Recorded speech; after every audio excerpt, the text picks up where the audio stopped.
Good evening, everybody, by the way.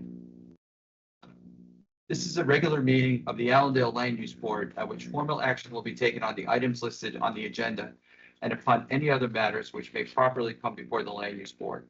The requirements of the Open Public Meetings Act have been satisfied with posting on the public bulletin board and in the municipal building and in the borough website and by publication in the record on January 13th, 2025, with copies being sent to the Ridgewood News and the Herald News.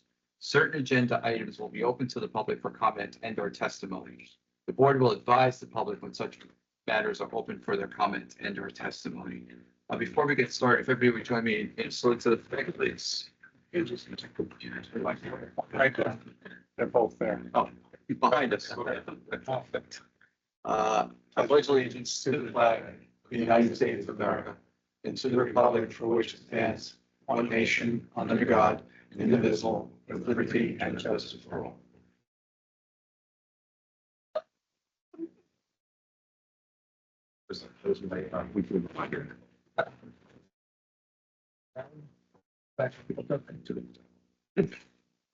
Okay.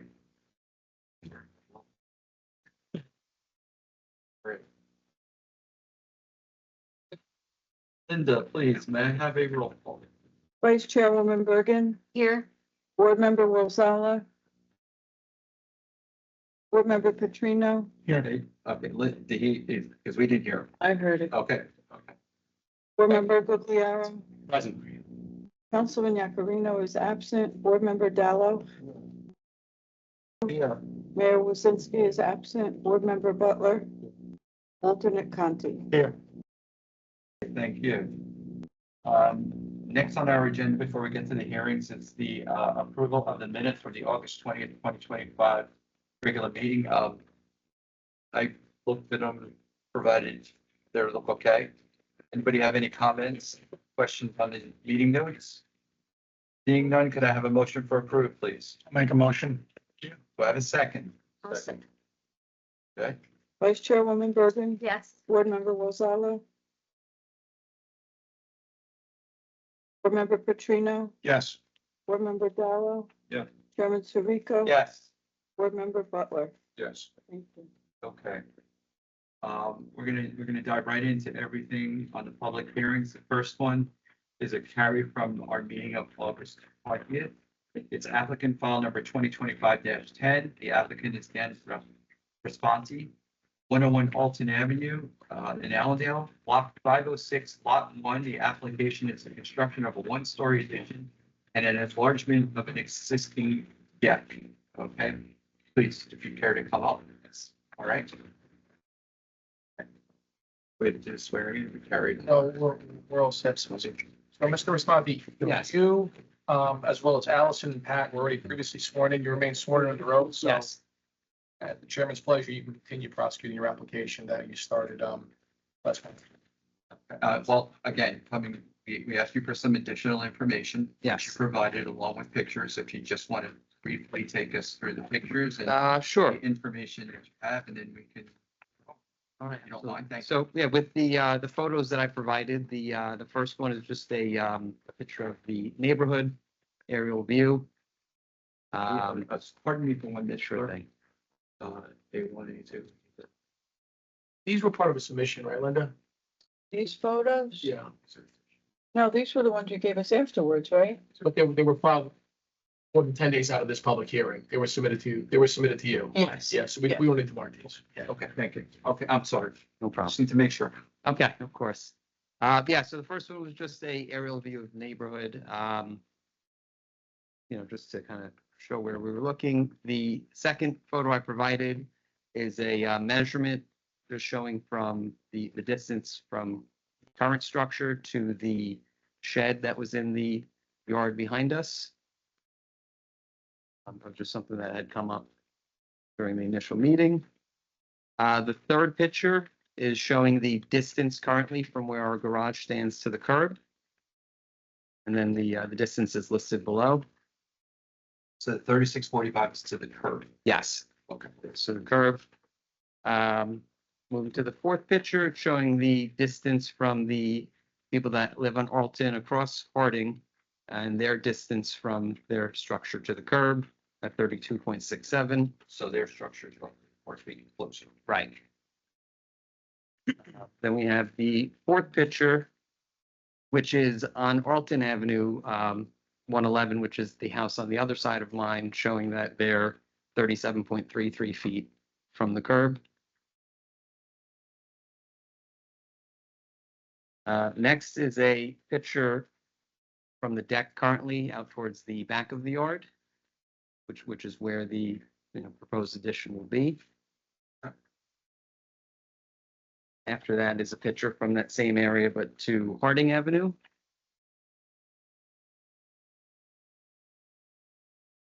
And that fence that's depicted there, that's your fence. Yes.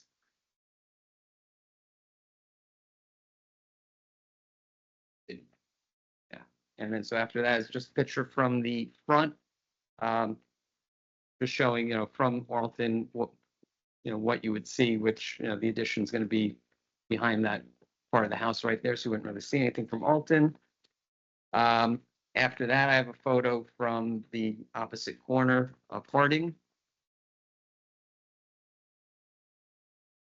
And then the last photo is from the across the street, the back of the property.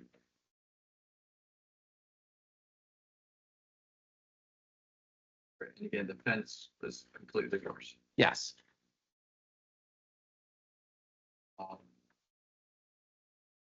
Also provided another set of plans that would pick vegetation, Yes. landscaping. If you care to kind of take us, you plan to add new shrubbery. Okay. Yes. Yes. No Some, area there. right, exactly. Yeah, some new shrubbery there, and then just showing where all the existing shrubbery and trees are. Harding. Obviously, as you noted here, you're gonna have to modify, relocate parts of the fence. Or potentially. Yeah, I but see the words I see modify existing fence, relocate gate. yeah, which is a, yeah. Yes. And that one dimension, the shed, just out of curiosity, maybe you don't have this dimension. Their shed is roughly how many feet off the property line? You probably don't have that dimension. Yeah, yeah, Okay. that I don't know. Okay, I don't know if it's material to the conversation. Only because you had the one dimension called out. Right. And I think it's great how you have everything marked here as to where you took the pictures. So thank you for that on this sheet. Thank you. Board members?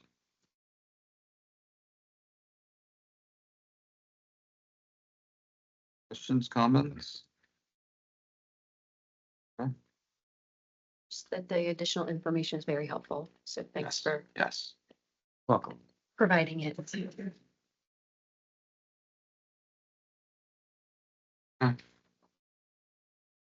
I don't have any questions for this witness evening, so. Larry, I'm gonna open up to the public, okay? So are there any board member, any members of the public, have any questions for this witness on what you heard now or what was presented at the last meeting? Okay, seeing none, bringing it back. Further discussion from the board? Okay, seeing none. A motion Our to, only issue please go ahead, please. Yeah, our only issue is the secondary front yard. That's the open issue. That's just what I recall. That's everything after. Yeah, that's what I recall is the issue. Yes. And there's really no change to that, as best I can see here. No. At the last meeting, we had requested you to see, some of the measurements. See what they wanted to do with some of the landscaping. I'm remembering slowly. Yeah. So. Okay. Do I have a motion to approve? I'll make a motion, Chairman, to approve. I did drive through the neighborhood again and what I did notice is this is it's in line with what exists there across the street, down the road. So I think it kind of works well with what's happening in that neighborhood. It's a quaint neighborhood. The houses are mostly kind of all went through a similar renovation. And so I didn't see it as impactful at all, to any of the neighbors. I'm gonna make a motion to approve. Frank, that motion, we had talked about three conditions and whether or not your motion would include those or not. The three conditions we talked about was it was uncertain as to where the HVAC might be located, but it would not be located in the new side yard. And it would honor the setback and be screened if needed. Compliance with the Van Cleef engineering report that issued, as well as the additions remain open and accessible to the existing residents so that there wasn't the opportunity for it to be divided with dwelling units. Yeah. Correct. We did speak about it. But yeah, a motion with those three conditions, to approve. Thank you.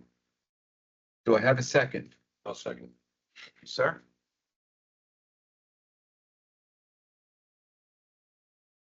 Linda, please. Vice Chairwoman Bergen, Yes. Board Member Rosala. Yes. Thank you. Board Member Petrino, Yes. Board Member Dallo, Yes. Chairman Sirico. Yes. Board Member Butler. Yes. So. Like Kurt, at our next meeting, we will memorialize all of this. Okay, you can start to put together, start through your applications, et cetera, but suggested that once we go through the resolution at our next meeting. Okay. Then it becomes all form, but you could start to get things ready. Got it. Okay. All right, excellent. Thank you very much. Congratulations. Thank you. Say hi to your mom. Okay. Right. Okay. Moving on. The next application that we have is application file 2024-4, Allendale Rehabilitation and Healthcare, 85 Harrington Road, Allendale, New Jersey, 07401, Block 601, Lot 7. The application is the construction of an 8,541 square foot addition to a non-conforming assisted living and skilled nursing home. And this has been carried a few times, but most recently from the June 16th, 2025 meeting. Good evening, everyone. Mike, sir, how are you? Good evening, everyone. See everyone again. Welcome back. Thank you. Everyone as well. I'm here on behalf of the applicant, Allendale Senior Living. We are here for fifth meeting. We have the two same witnesses we had last time to try to resolve some operations issues that arose. I believe we also had the chief of police here this evening, and I think perhaps it might be prudent to start with him rather than with us. We can then respond to whatever he has to say. You know what, Mike, because of the lapse in time, we talked about this on the board. Maybe you want to give a high level summary of where you left things off. Just because of the lack of continuity since you started prosecuting this, for no fault of your own, it's been a cessation of months here and there. So if you think it's worth giving the board a summary, I think that can only help explain what we have left and where we are. This is an application to construct an 8,541 square foot addition to an existing 111,368 building, which operates as a senior living center. It has basically two sections, skilled nursing on one and assisted living on the other. There's also a memory care component to the skilled nursing. The addition would be constructed on the southern side of the building, set back from the lot line substantially. We originally proposed to reconfigure the parking lot by maintaining the 170 existing parking spaces. Through discussions with the board, that would reduce to 154 and involve moving the dumpster, which was along the southerly property line, into the parking lot, the southerly part of the building. It also involved removing all parking spaces in the northwest parking lot, which faced north and the residents along in Ramsey. That includes both existing parking spaces as well as proposed parking spaces. And that resulted in the reduction in the number of spaces from the existing 170 to the 154 that now are shown on the plans. There are landscaping improvements that are proposed. There's an entirely new lighting system that would go in the northwest to alleviate the glare that some of the neighbors have complained about. All that would be reviewed and approved post-construction through the light analyses that would be done at night. We're going to replace the gate at Harrington Road with a more secure sliding gate, 6 foot high, black, I guess brown, with brown slats.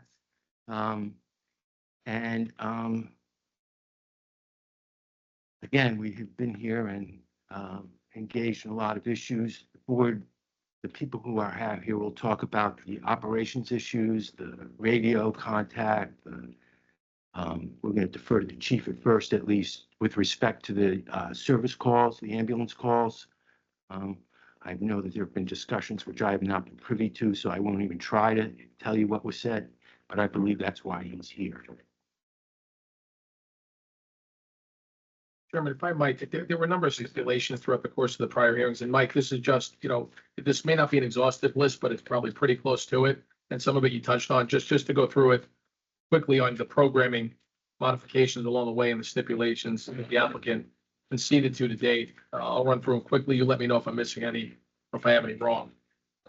The gate to remain closed at all times, only used for emergencies. The gate might be solid and opaque. This is to be determined by the fire official ultimately and deferred to the fire official. HVAC units to be screened. Radio survey to be performed for existing and new structure. You're going to work with the borough on amplification as needed. The renderings and plans are an accurate representation of the building color and materials to be utilized for construction. The applicant conceded to a nightlight field test conducted for a post build out review of the addition and the existing conditions. Light intensity site-wide shall be dimmable and turned off overnight if not needed for safety purposes. This is to be determined following the field test. Light temperature is going to be 3,000 Kelvin. That's site-wide. The storage pods will be removed post-construction. You were working on the address, the new address to be designated for the property. You'll learn that that's been taken care of and done with the post office and everything. You've got a Route 17 address now? Yes. Okay, good. So you can put that She'll go through most of all of these things and provide a status update on every one of them. Good. But you folks, you don't have my list. Yes. Let me go through this list. New business signage, limited to illuminated by a ground lighting source. Employee parking signage to be installed by the new building. Trash compactor to be utilized during business hours only. Trash compactor area runoff mechanism to tie into the municipal system as may be required by the board professionals post implementation.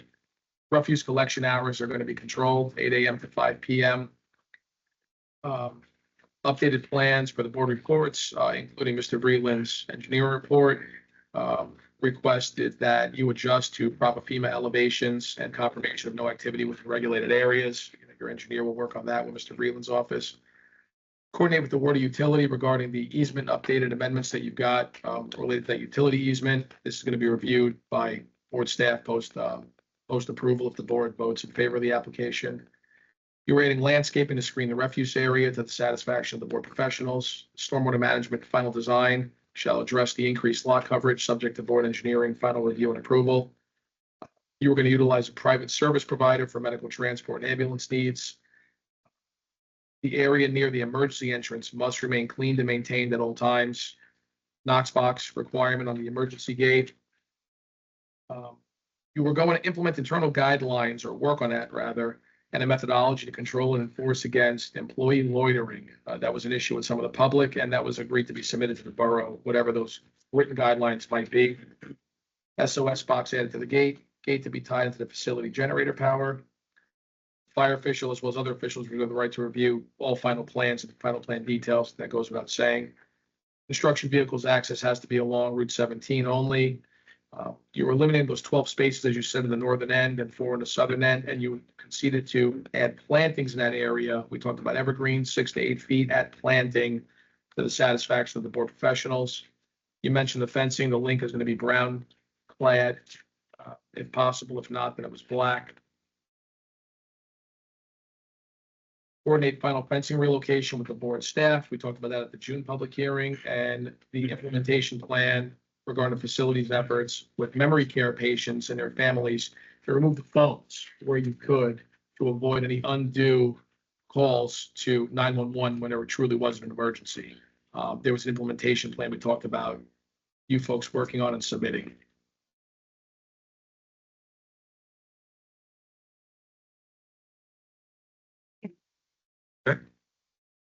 Yes, and I have a They're still presentation. under oath.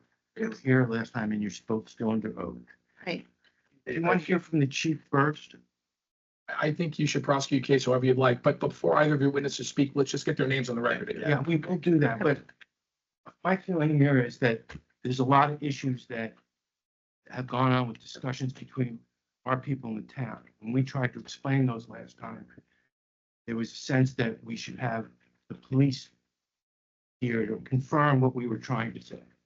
So I think that before we respond to anyone, we should hear from him, and I think we might be able to resolve a lot of issues. Rather than us telling you what he said, let him speak for himself. Yeah, if the chairman and the board are amenable to that protocol, that I have no issues. I don't see a problem. Anybody on the board? Okay. Sir? And thank you for coming. Does he need this? Yes, I probably please. will. Unless you want to say it. You okay? Thank you very much. Chief, you know the protocol. Sure. You want to swear me in? Yes, name first. Your name for the Name record, and all please. that Name and stuff, position, please. please. Yeah. Sure. Michael Dillon, Chief of Police for the Borough of Allendale.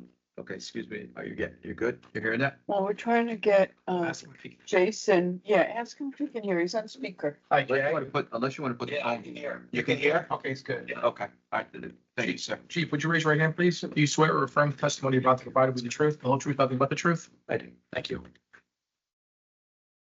Michael, I'm going to, or I'm sorry, Chief Dillon, I'm just going to leave it to you. Are you got something prepared you want to say? It Just a brief opening statement. if So you wouldn't mind. I'm here tonight at the pleasure of the committee as well as the applicant to explain the law enforcement related complaints, or at least the issues that we've been addressing over the course of my tenure as police chief. Thank you. So the medical part of this, or the EMS ambulance part, right, really should be handled by the EMS chief, right? I'm only here on the law enforcement related or the dispatch center related issues, just so we understand the scope of my testimony.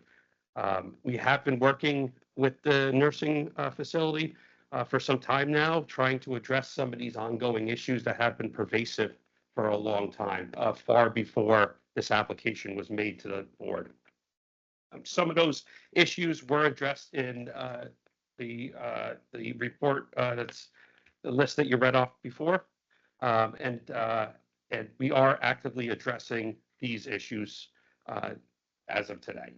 So I'm here for your questions or to address the applicant's questions, but other than that, ready for your service, whatever you need. Okay.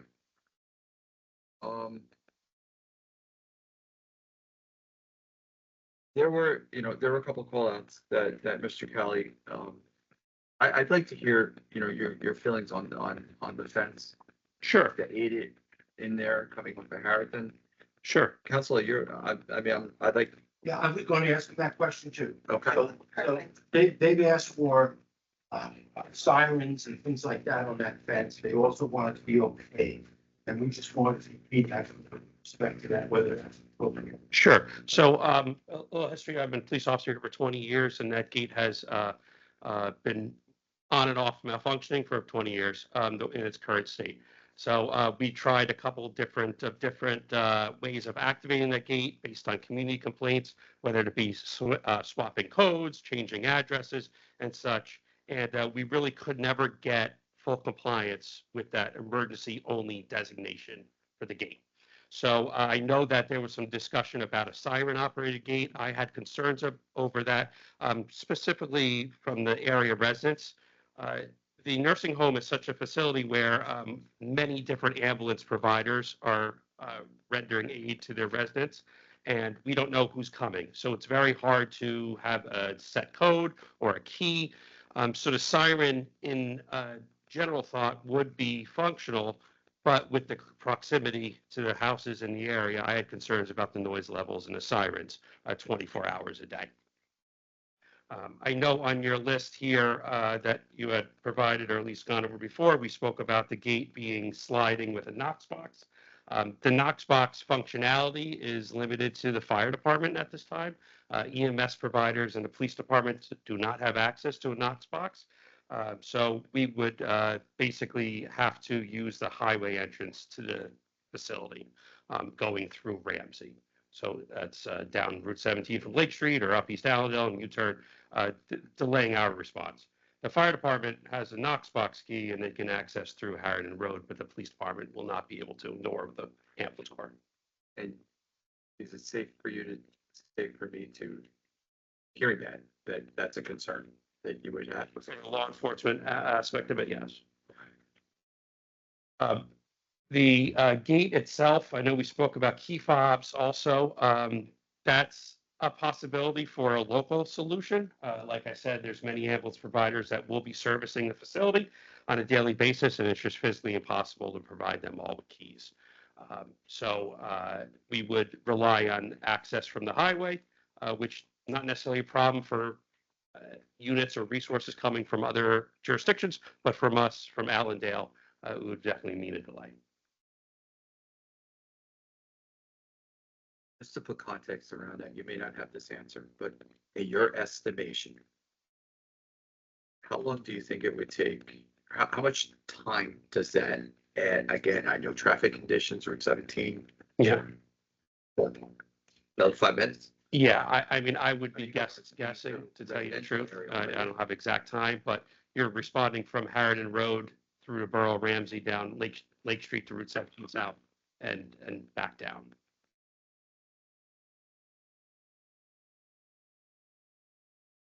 What, in your professional estimation, what other, skate, what other options, I don't want to put you on the spot here, but That's all right. I'm at a loss. I'm an engineer. I'm at a loss. I don't know what else to do. Yeah, so I'm not overly concerned about ambulances that are coming from other jurisdictions because chances are they're coming from the highway anyway. So that's not really an issue of mine, but the access for Allendale is unique. And I would believe that a key fob system would work the best for that back gate, but only limited to Allendale. So if it's not an Allendale response, it comes from the highway.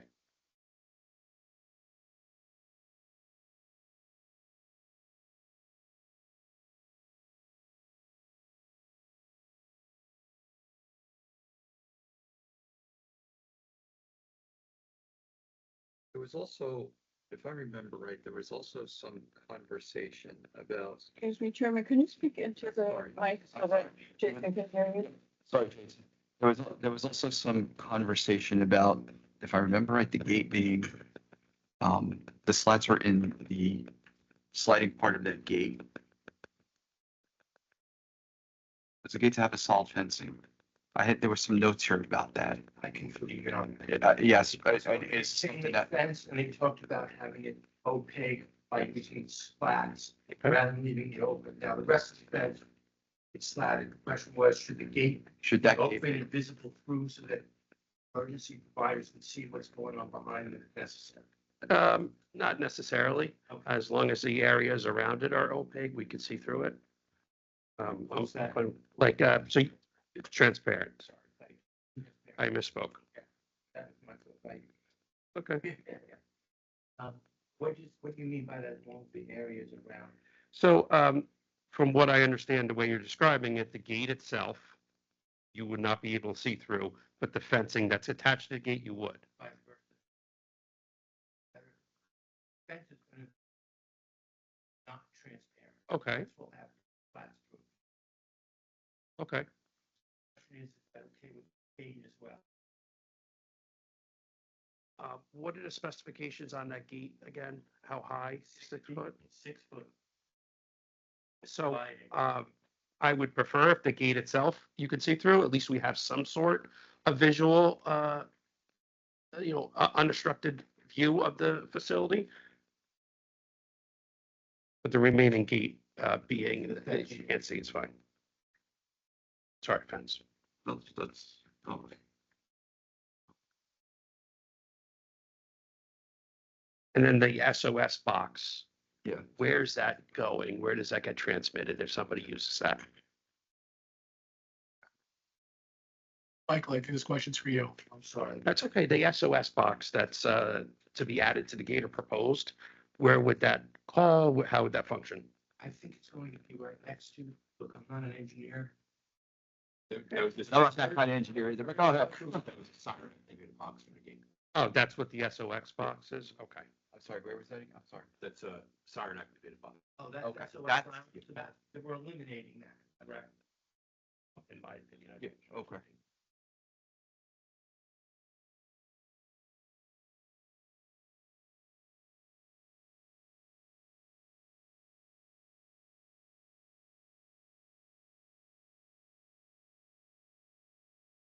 Chief Dillon.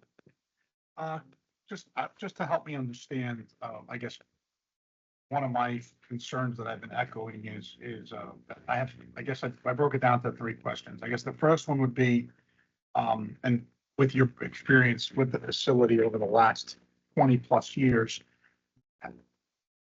what's the overnight impact from your view on the current number of officers that you have in a shift at any given night, and what's your ability to respond to those frequent calls, and how does it impact the borough? That would be my first question. So for context, our overnight shift runs from 7 p.m. to 7 a.m. Typically, there's police units that are on call, are out throughout the night. The volunteer fire department and EMS are dispatched through our control center. The overnight impact, if you were referencing calls for emergency medical assistance, we receive the call and then we give that to an ambulance dispatch center that dispatches the closest ambulance based on GPS. That may or may not dictate a police response. That's dependent on the facility and the call screener. So if it's a serious medical call, we typically will send a police officer. But if it's a transport, we just request the ambulance and then leave it in the ambulance provider's hands. So you don't necessarily from the law enforcement side respond just because there's a medical call, correct? It's situational dependent. Gotcha. Okay. And then I guess I kind of answered 2 of my questions. So then I guess over the last, over this period of time, have you observed like any trends that are concerning? Like, and again, unfortunately, the applicant hasn't been, in charge of the facility the whole time in Sure. the last 20 years, but are there trends that would be concerning that we need to address with the amount of calls that we've seen or that have been presented to us? Because that's another concern of ours, why we have asked them to kind of privatize that portion of the calls. Like, are there any concerns like that? I mean, do you see anything that is just calls that are just could possibly be avoided?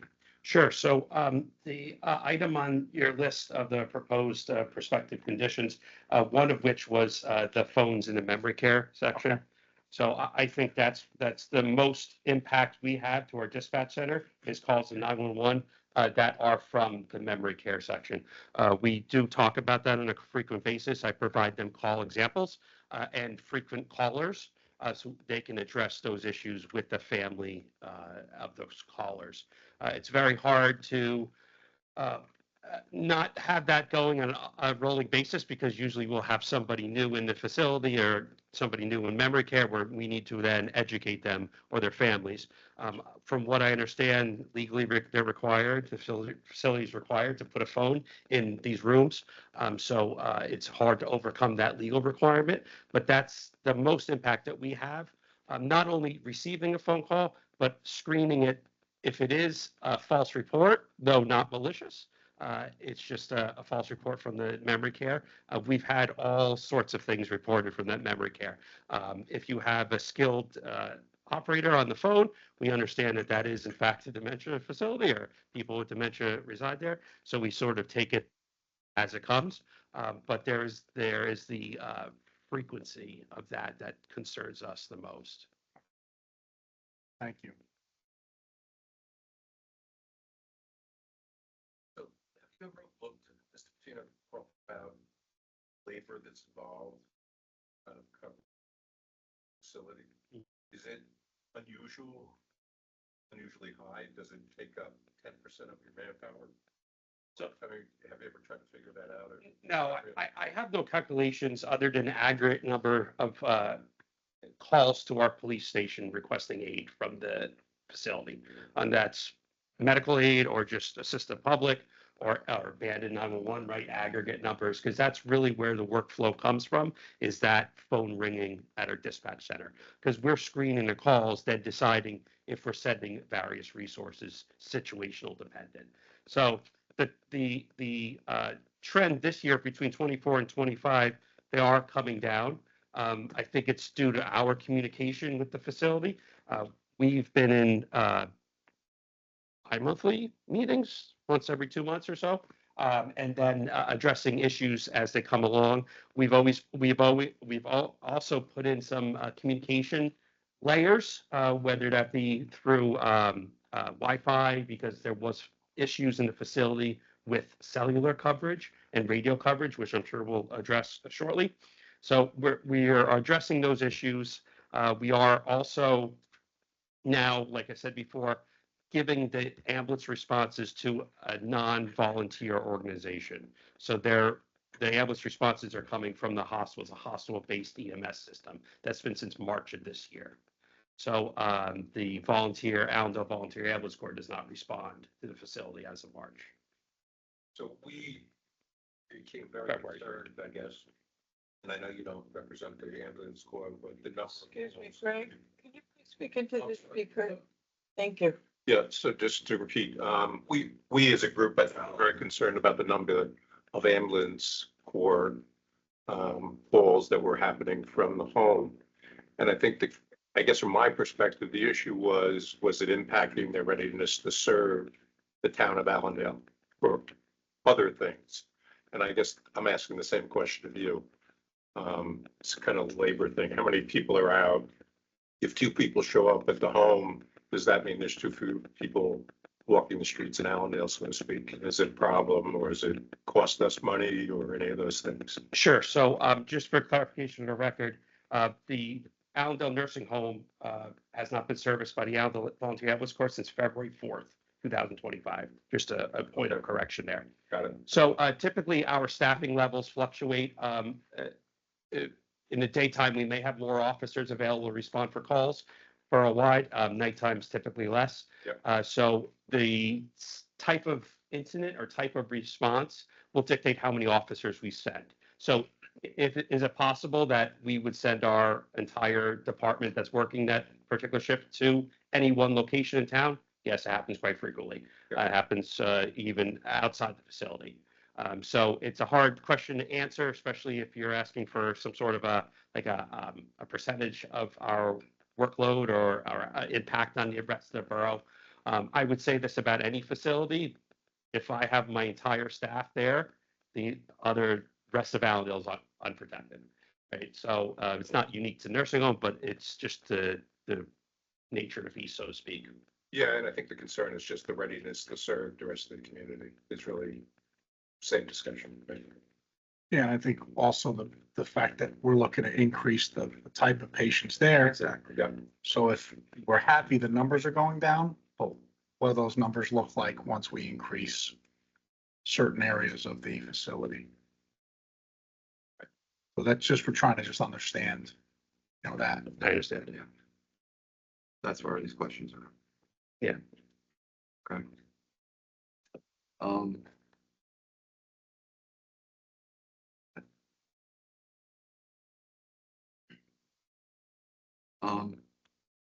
Anybody else on the board have questions? Yeah, I get that. Go ahead. I have a question. Purpose of the application is it's the acuity of the patients are actually going to go up. So I know that we keep referencing historical sort of visits, but the mix is going to change because the acuity of the patient needs is going higher. So I guess how should we factor that into consideration? Because it's not going to be an apples to apples comparison potentially.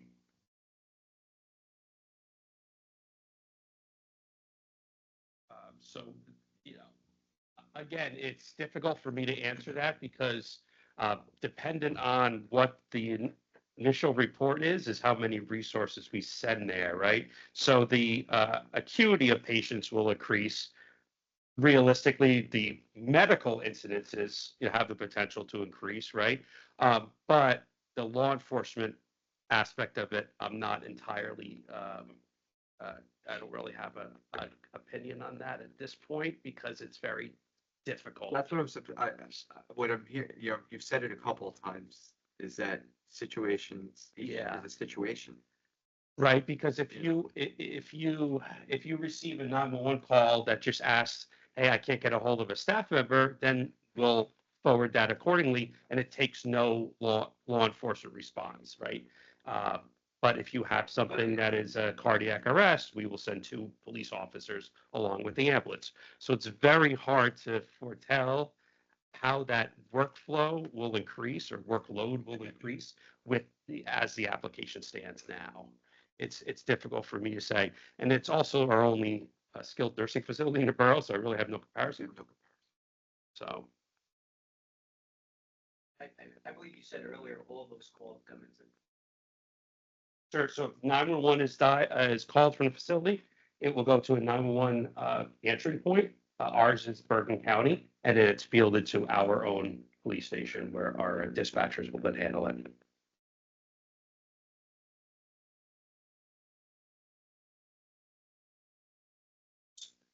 I mean, the put out the question is, are you concerned that this will tax your team and their ability or readiness to serve the borough? So I would say my bigger concern, other than the potential for increased call volume, is communication with the facility. We've found that it's at times difficult to get somebody at the facility at different times, especially overnight. And a lot of the problems that come in through 911 can be handled telephonically. So we are experiencing some communication difficulties, whether that be with the lack of cellular coverage or just lack of the ability to call a nursing station. Right now, we're using WhatsApp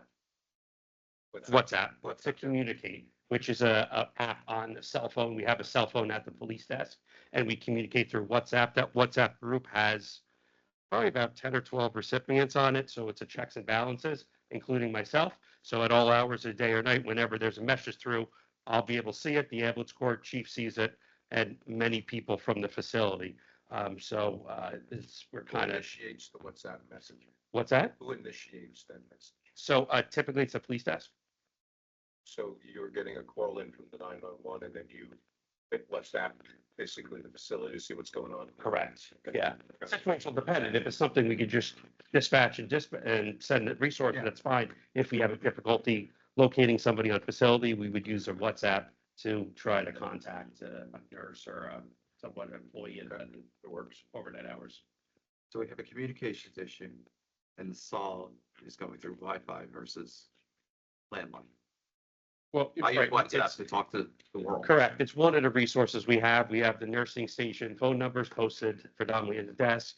If it's a non-emergency, we also have, the facility has a toll-free number that will, I guess, be answered. You could probably explain a little better than I can. But if a family member calls and says, we're trying to get a hold of our family member, we usually will send them to the hotline that sends various people within the facility management team. So let me understand something. Not only are you just said something else now. Not only are you getting calls or the possibility, how about this? I'll put it this way. Not only are you getting calls from the facility, but you also at times get calls, emergency or not, to the station Yes, by from- family members who are trying to get information. yes, not About their nearly loved as ones. many times as we get from But it inside the facility, but they exist, was called, Okay, further taxing resources. or at least referrals. Mike, few questions. At nighttime, how many officers do we have on shift generally? Minimum of 2, and maximum of 3. Okay. Yeah. Are you hiring? What Are you hiring? We are actually. Both are. So I guess here's my other question. Let's say there's a call, it's serious, and you send everybody in, all 3 or 2. And then there's another call, something else that's very serious, and then another call, right? At that point, what's the protocol? Do you call like adjoining neighborhood, like police forces that would jump in, or how would that work? Correct. So if we're able to free an officer from that particular emergency, whether it's on facility that we're discussing tonight or another area of town, we're able to free an officer out of that 3 or even out of that 2 to respond to the other emergency. But we rely pretty heavily on mutual aid from other jurisdictions, especially during overnight hours. And it's reciprocal. It goes back and I forth. was getting, that's pardon me for, that's Yeah. just for the record, that's a common thing in this area. Correct. Yeah, we With have mutual aid. mutual aid agreements with the Bergen County law enforcement agencies.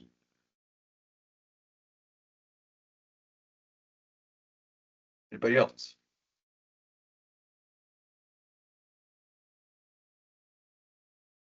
Okay. I really just have one question. I just want to make sure it's clear that, irrespective of how many additional calls might come from this facility as a result of this addition, the only additional burden that places on emergency services in Allendale is the dispatch. Unless it's a call that requires a police response or fire. Right. But, I mean, that would be true no matter what. Right. But I mean, in terms of the calls that come to you for ambulance service, that is just dispatched out to a non-Allendale ambulance service, correct? Correct. And if it's a serious medical emergency or the nursing staff requires or requests police officers, we send them. But other than that, you're just, those police officers are responding to emergency there just as they would an emergency in someone's home. That's correct. I have no- You guys? Ed, Michael? All right. Yeah. Okay.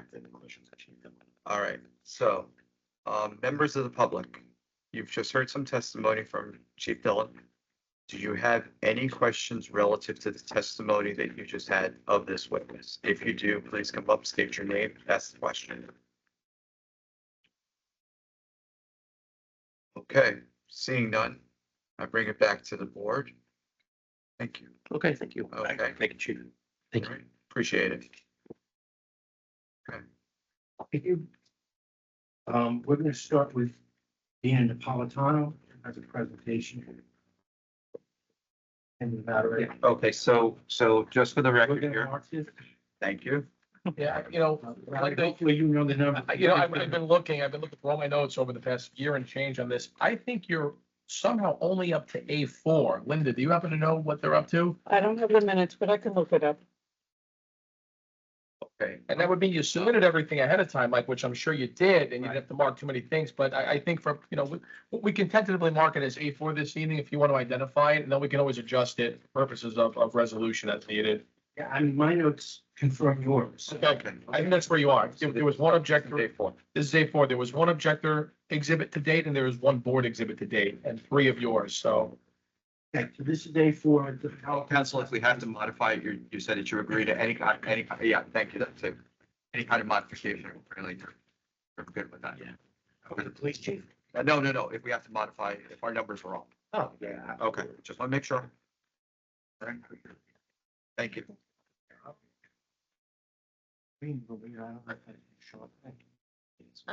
Because I don't know how to connect to their screen, so I have some extra PowerPoints if the public would Do like. you know how to use the? You can try it. We could try it? Okay. Otherwise you have it in front of you and I can share some with the public. Like, I may have missed, but can you identify this for the record, this multi-page deck that you've got here? It's a PowerPoint presentation. The witness will identify it. She prepared it. I did not. Okay.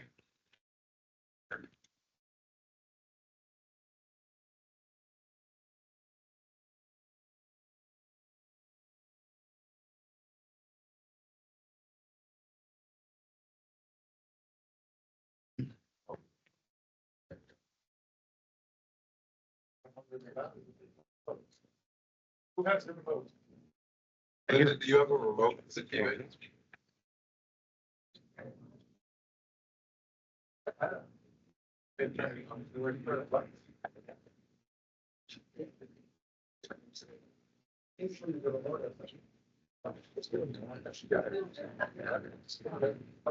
Yeah, I'm sorry. No, I know.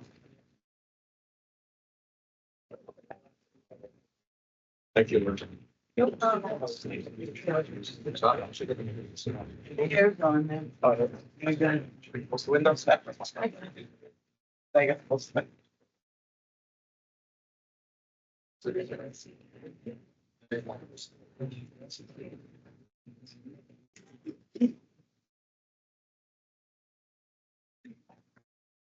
This is the same slide, use the paper slide. Yes.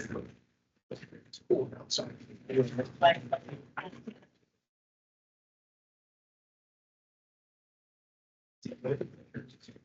Still with us? Jason? Oh, good. Yes. Oh.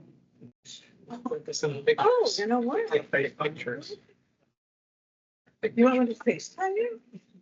Yeah, that's fine. Maybe this will help. Yeah, we could show him. As he could still talk on. Get there. There you are. You don't have the thermometer. I'm sorry, I don't feel good. He's not feeling well, otherwise we would have come. He's got a fever.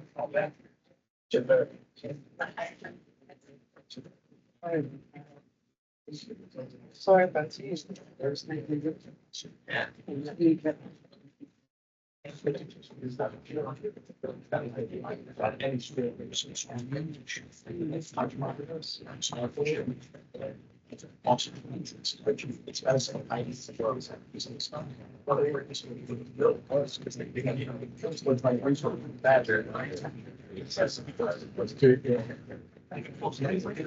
Really good stuff, yeah. It's really sensitive. It's all waiting for the aging stuff. Yeah, big money.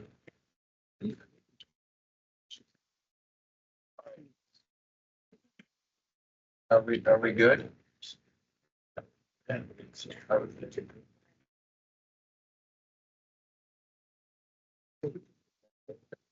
Software.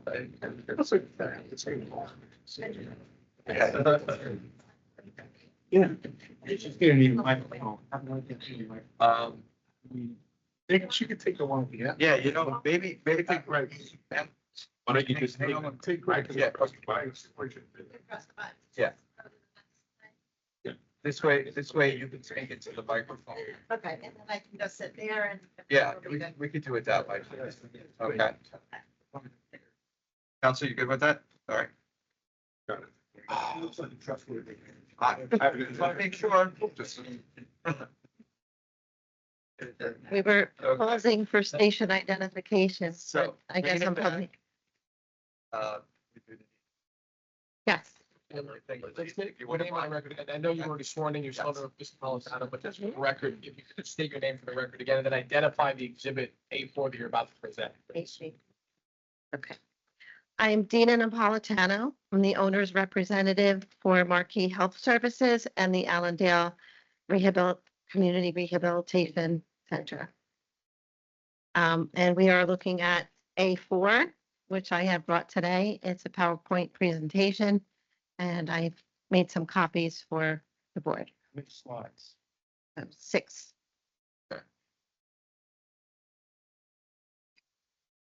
So as we've all heard here tonight, this is a continuation of our previous hearing. And I want to thank you all, the board and staff, for welcoming us back again. And but that we do appreciate your time. and your thoughtful consideration of our application.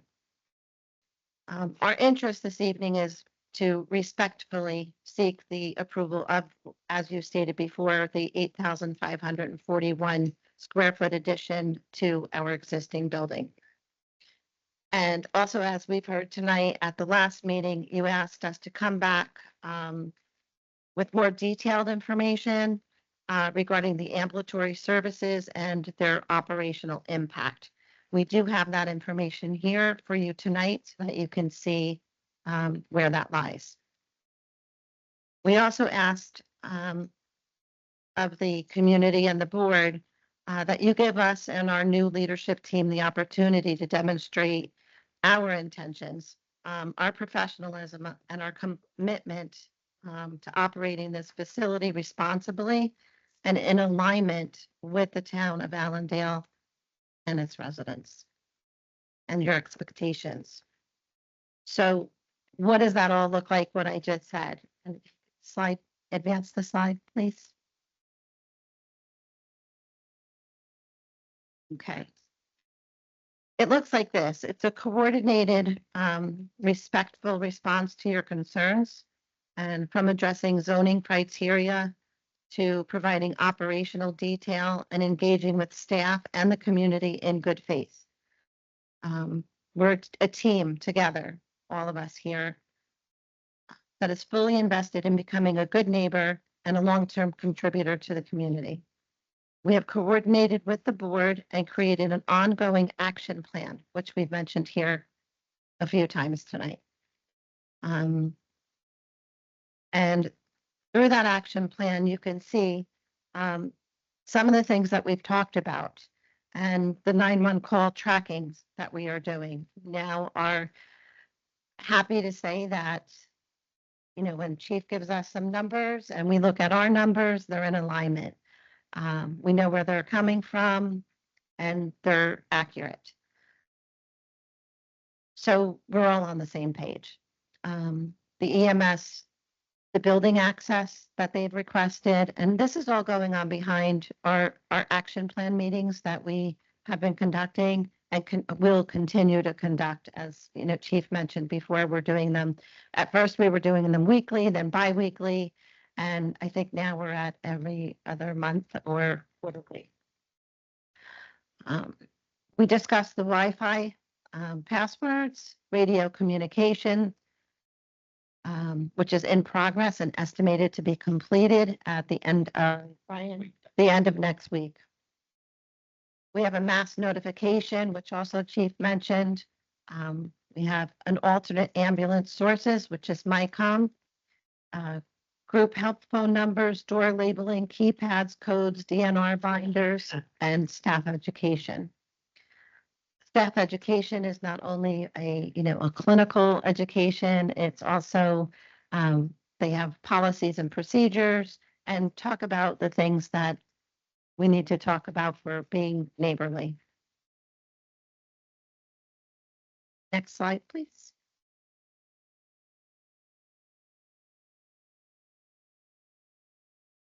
So through the 4 times that we've been here, there's been many good opportunities that have arisen. And those opportunities, I'm going to see if I can read this with my silly glasses. These opportunities are all meant to strengthen our relationship and the community. And I think we're doing a good job. So the benefits to that have come through the meetings that we've had is that we've changed our address, which was actually changed years ago. And for some reason, it didn't hit the media and such. But we've gone through what we needed to. It took some time. The address change is completed with the post office. It's completed with Google, Waze, the other one, there's another one, all the different service, Apple Maps. We've also made sure that internally our email signature lines on our emails have been changed to reflect the corrected address. And we are in the process of changing letterhead and things like that. Tree removal. There was a neighbor that had some dead trees and some issues that's been taken care of. Another neighbor had a light disturbance, who still has a light disturbance, and we are in the process of taking care of that as well. We've identified that that light is actually not our light, although it's on our property, so we need to rent it, and I brought the information. But they've assured us, Rockland Electricity has assured us that that light is going to be taken care of regardless of what happens here today. They're going to either lower it or shade it or something. It shouldn't be that way, and we're fixing it. The trash recycling, the pickup times, both trash and recycling, those pickup times, Brian's worked tirelessly with them, and we have made great progress. They understand their times. There was one item stated before that I'd like to just remind me, please, to circle back to, because you had mentioned that no trash would come in after, I think, 5 or 6 o'clock, something like that. 8 a.m. to 5 p.m. But at their last testimony here, we did mention that one of those was not possible because of the hours of dinner and the compost. So that compost does need to go out after 5 p.m. But we said we would do it by 7 or 7:30. Is that correct? By 7:30, just for the compactor. We can't leave that. We're talking about refuse collection, I think was the 8 o'clock. Okay, so refuse collection has been addressed. Okay. As Chief stated, and I've stated, we have the EMS, Allendale Volunteer EMS, as far as ambulatory, has not been servicing the facility since February 4th of 2005. 2025. They are now using the MyCom system to cover that, and I won't get into it because you've heard it all from Chief tonight. And our action plan is always continuing. Those things are done, they're being worked on, and that was a positive outcome from the past 4 meetings. But just to hit upon a few of the other benefits that would be upon approval would be replacing of that fence, the gated access, however we come to an agreement with it, with the board and the chief, the buffers, the landscaping, the lighting, the tree areas, the trash areas, the enclosures, the employee lunch areas that we're putting in. And the residents of Allendale in Allendale Community Rehabilitation Center are going to have private rooms, upgraded rooms, more common space, and a place to call home. Skilled nursing areas are skilled nursing facilities. There's a need for skilled nursing beds.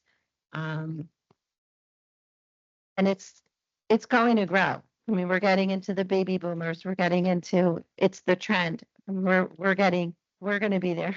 I'm going to be there someday. But it is growing. It's a growing need. So what does that look like? It looks like a reduction of 17 residents. Oops, next slide. Next slide, I'm sorry.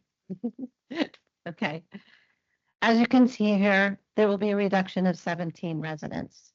And I understand your concerns, and I want to mitigate those. We have 120 short and long-term beds. We want to increase that by 20 beds, and we'll be at 140. Our memory care unit will not be changing. There's 48 beds. It's staying at 48 beds. As Chief said, people come and go. We understand that. But there are not going to be any more than 48 beds in that memory care. Assisted living currently has 163 and will be going down to 126. And the net is a loss of 17 beds. Next slide.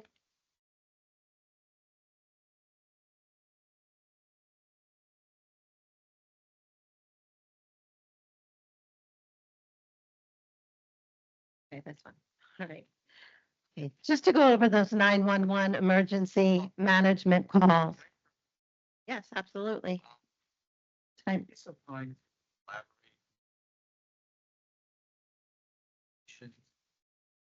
Considered short-term and long-term, please.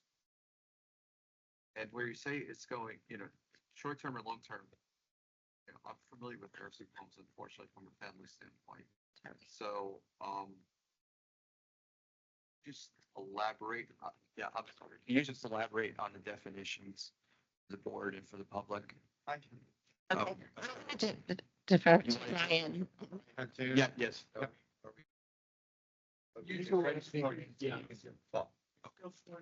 Yep. Yeah, so Brian Huntoon, Vice President of Plant Operations, so I'm not a clinician, but I will do my best. So when the term short-term patients basically mean a short stay for possibly rehab, hip replacement. So short stays typically is a 21-day stay that we look at calling it short-term. They're not there, forever. Long-term is they're there, that is their home, and they're probably going to stay there, with us for the rest of their remaining lives.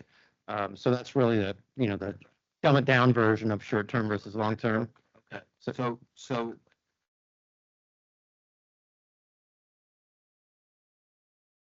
Are we good? Okay, so we're at 120 under the umbrella of short and long term. And you're increasing it 20. I guess for the sake of everybody, for the benefit of everybody, again, this has been going on for some time. What's the definition of the 20? Is that 20 long term? It's probably a combination. The beds are used universally, so somebody can come in that same unit for a long-term stay, or for, again, a short-term hip replacement rehab, and they go home in 3 weeks. So there's no definition between the two. We kind of look at them the same admission process. It just depends if they're staying with us long-term or leaving us shortly. Does the intensity of use, for lack of better words, is there a higher intensity of use in short and long term than there would be over, say, assisted living? In my opinion, Where you're dropping, 40 beds. sure. Again, in my opinion, short term is least care, if you think about it, because they're usually a younger population that, again, are getting their hips replaced, getting new knees, and coming for rehab. So typically, health-wise, they're okay beyond the rehab piece. So the long-term care beds would be the more critical, the more old people, the more they have more issues. That would be the higher risk of acuity for care. Does that make sense? But at any given time, it could fluctuate. Yes, absolutely. Yeah. What is assisted living though compared to long-term or short-term? So assisted living is you are still somewhat independent, so you don't need 24-hour nursing care. So what happens there is you live in an apartment and you have an aide check on you. Yeah. Long-term.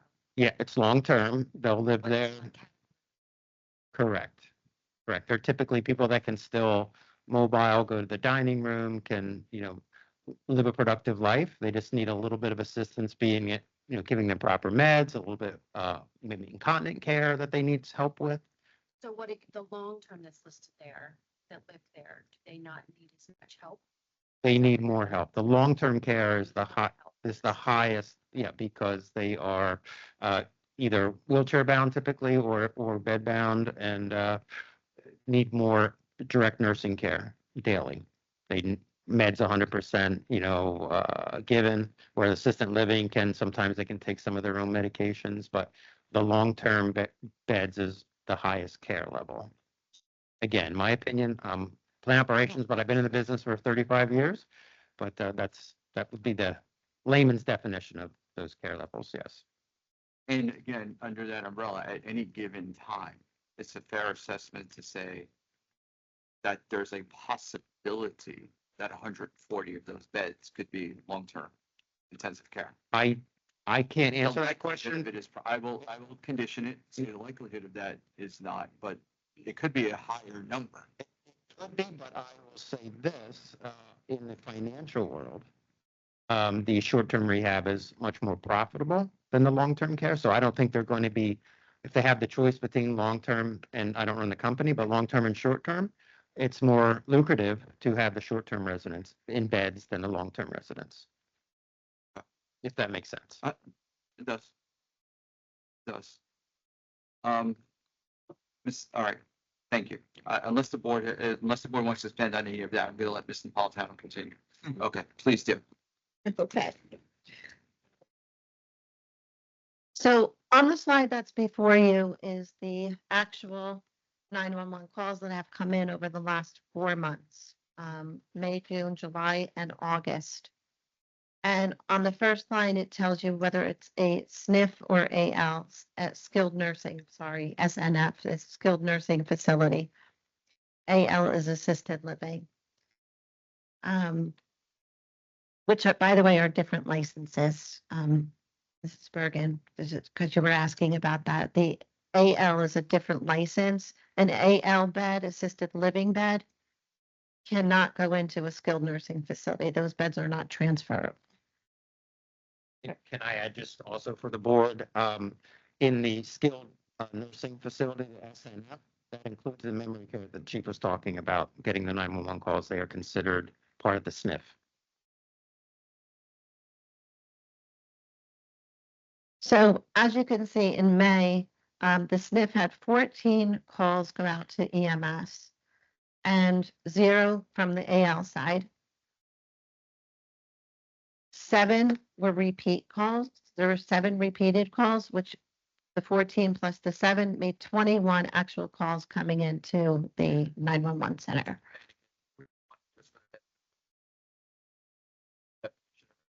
Calls, please. When you say that.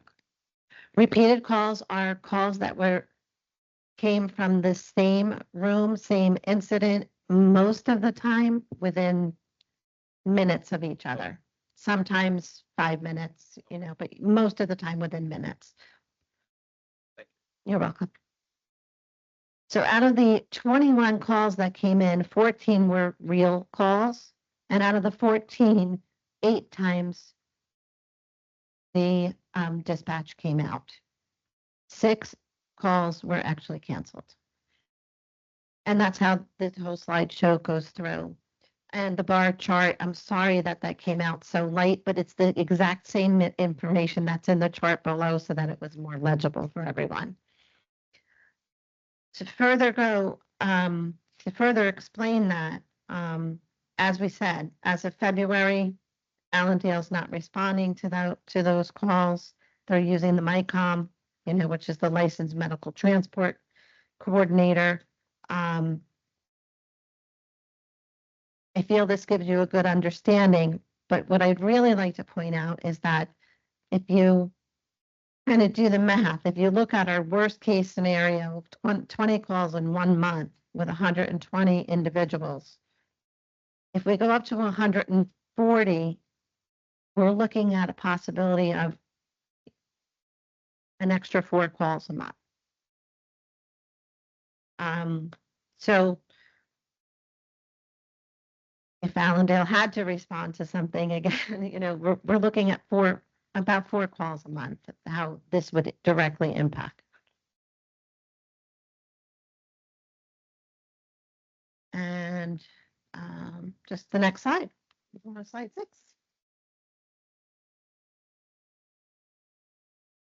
Last slide. There we go. I just wanted to say that both, on behalf of Marquis and Allendale Community Rehabilitation Center, I hope that what we've put together here is helpful. I know it's, things that have been asked. I think we're trying to address and continue communications. And I think it does show that, there would really not be a burden, a great burden on the township. and the community. Uh, Also that these people are residents of the community as well. And we hope to support more people from Allendale when they get to that point. I'm not saying I hope to support you in our nursing home, but when and if you do need someplace, we want you to be able to call that home and have your loved ones close to you. I guess I'm just going to say that, we're here to address the board, we address the concerns, and we're respectfully and hopefully we'll get the board's approval for our application in hopes that we can move forward and continue to be good neighbors and enhancement to the community as a whole. Keep indicating most of the calls are coming from memory care, and memory care beds are not increasing. The fact that you estimated based on the current ratio of calls to beds, probably less than that because the number of memory care beds aren't increasing, and that's where most of the calls come from, correct? Yes, we can say that that would happen. Additionally, in regards to the memory care area, we are actively, we've been successful in some instances with being able to remove the phones from the rooms. It's not an easy process, but it can be done. You have to give the family notification. The family needs to agree. And I'm probably getting a little bit beyond where I know. So, okay. I don't want to say something I'm not supposed to, that I'm not qualified to say. But I know we are making strides. We have a great administrator who has 30 years experience, successful experience, who's joined us. And she is well aware from day one some things that she can implement to assist with that as well. And she and Daryl are supposed to be getting together to work on that. We'll make sure that that does happen. Did I say that all okay? Okay. Brian, you may add. The only thing I'd like to add is, when we first met Chief Dillon, personally, it was about a year ago in our first meeting, that when I took Tom Kilcourse's position, which I know Tom was in this meeting prior. Chief Dillon said the one thing we need that's never been addressed prior to us owning in that building is the poor radio frequency of that center. His police can't talk to each other on the walkie-talkies, and the fire chief has the same problem. Like in there handling a real issue, they could not communicate. So we said in the PowerPoint, as of next Friday, we spent, I think it was $97,000 putting in a radio frequency system. So all the radios will work in our property and in the building so they can communicate when they need to. And Chief Dillon's going to be invited, hopefully, the week after to test. He said he's going to bring his guys out, and they're also going to test the radios and confirm that everything is in good working order. So I'm just excited about that because, again, we're trying to show our commitment to the town. And we had no problem in putting that system in to keep the town safe, keep our police and firemen safe, and also our residents and staff.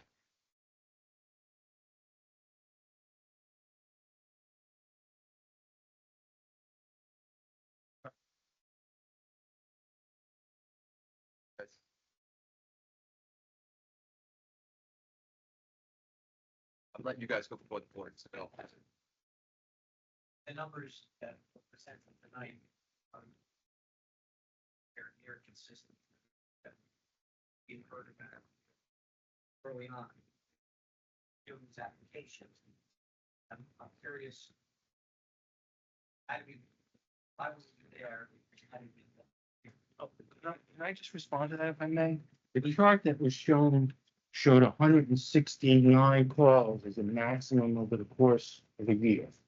There was a graph. If there are 65 calls over 4 months and you multiply that by 3, that comes up to 200. So we are at the same number.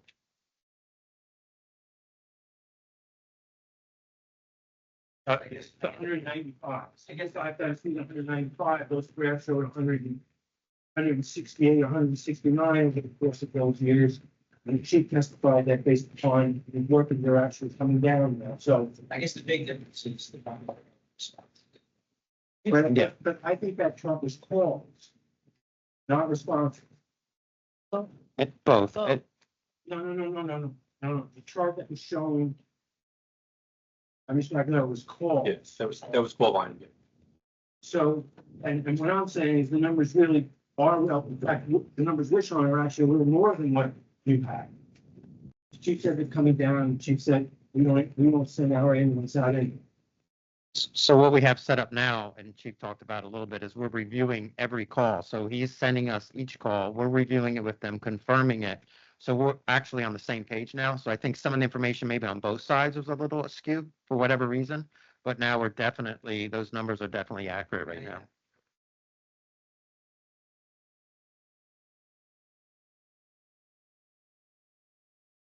Right. It's definitely helping for sure.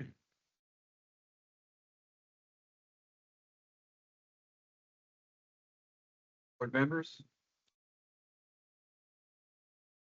I have a question. The chief, mentioned that they have to use WhatsApp to get access to ask a question, if a call comes in. Now, WhatsApp, I know you used to call another country, not a mile down the road. Why can't they just use a landline? Why is it not that simple? They can. Chief has the numbers for the Right, but he said he couldn't get anybody. Not all the time. Sometimes he can. So the WhatsApp is kind of like a backup. I can't answer that question. Sometimes maybe that chargers might be taking care of a resident, so that phone is not ringing. Maybe it's passed when the receptionist leaves at night. I'm not sure. But the WhatsApp is kind of a backup helpful tool. And like our company uses for every building. Like I have probably 50 on my phone right now. So it is a good communication device, especially if you can't get somebody for whatever reason on the phone right away. He was saying that families can reach, which honestly would be great. Yeah, I'd be curious on how many times that actually happened, but obviously that's unacceptable. We need to look into that, but.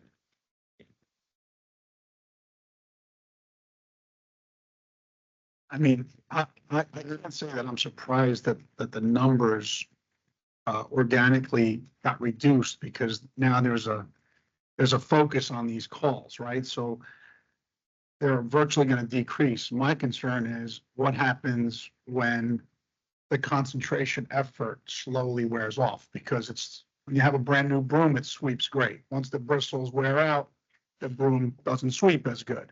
And so we're having communication issues. We're relying on an app, which apps don't always work, especially if WhatsApp tells you they need to get updated. And at that particular time, it's not going to work. And I'm trying to unpack this presentation. Why do we need an action plan? Why is this necessary? And to significantly involve the borough's representatives? Is this level of borough involvement typical for your facilities?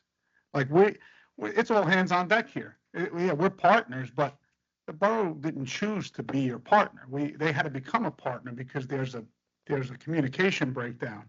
And so, I don't think, the administration is happy that they have to have this level of involvement. They're just doing it because of the complaints.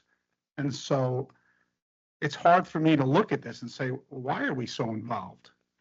I mean, that's my concern. I mean, it's your business. Well, I can answer that because in all our buildings, currently I oversee about 60 buildings in PA, New Jersey. Every building you go to, we want to be good neighbors with the township, with that town. We want to have community days. We already talked about, for an example, bringing all the EMS and police. It's different than But that's what we community to meet with you monthly, make sure your communication's good, make sure there's checks and balances, communicate with WhatsApp. Like, it's different from being a good neighbor than being forced in a relationship where you have to be involved because otherwise, the calls are going to increase. It just doesn't make sense to me. Those are two different things. Yeah, so we heard the complaints when we got the building. Obviously, there's numerous of them before I came around, right? The action plan is to fix those and address them and do things right by you and by our residents and build a relationship. I can't control if you don't want a relationship with us, but we want to have a good foundation and have a good reputation in Allendale because we give good care. So if it's human nature to want to build a relationship with who you work with and because we do interact at some degree. So that's our mindset is the action plan was developed to address the issues on this board and in the community, strengthen that relationship so we can be looked at. I think we're your only nursing home in Allendale, right? So we want to be your provider for your town for a long time. We're not a company that buys buildings and sells buildings 2 years later. We haven't sold a building. So we are actively trying to fix this relationship so you guys and the community can look at us as that's a good nursing home. I want my mother there. I want my sister there. That's what we're trying to get to. Question for you regarding this whole messaging thing and people not answering. Ever thought of putting somebody at a desk? Seriously. And just having them sit there. We do. And they get numerous calls coming at the same time. Some go to voicemail, return, but I believe at this building, there's a receptionist there between 8 a.m. and 8 p.m. And then at night it switches over to the nurses stations for the charge nurses that most of the time are at their desk for that area to answer phones. Thought of putting someone there 24 hours? Or to stop the issue? It's typically not our MO to do that. But it could alleviate the problems of loved ones panicking that they can't get a hold of their. I don't think that, honestly, I'd love to see those numbers. I think that's very few and far in between, but does it happen? Sure, it's life, but. And ultimately, if there's a need and we have to do it and problems continue, our company will probably definitely look at that and say, do we need a 24-hour receptionist here? The other thing is you're going to get those calls. You know, I hope none of you have been in the situation where I have, but you know, when my mother was ill, she was delirious, you know, and you could only control so much. And to say that somebody's not in front of you and unreachable when you're standing right in front of that loved one, I'm telling you, it happens though, but those calls, but that is what you're saying. You're saying that you're getting calls that were not there for them. And that's why Brian is saying that, you know, we will staff our facility the way we need to staff it. But you also have to understand that the amount of times you might be hearing that, you know, it's kind of like that telephone line and how it goes. How many of those are actual real issues where no one has been there?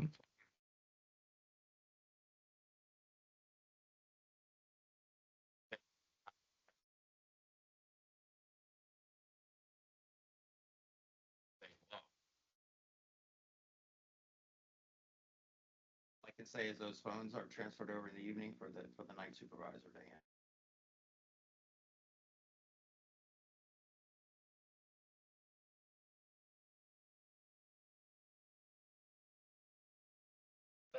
To Frank's point about, Hang on, Jason, hang on. All right, go ahead. All right, go ahead. I guess when we talk about being good neighbors and such as and while I do want to acknowledge, you know, that over the recent months, there has been an improvement in things we talked about.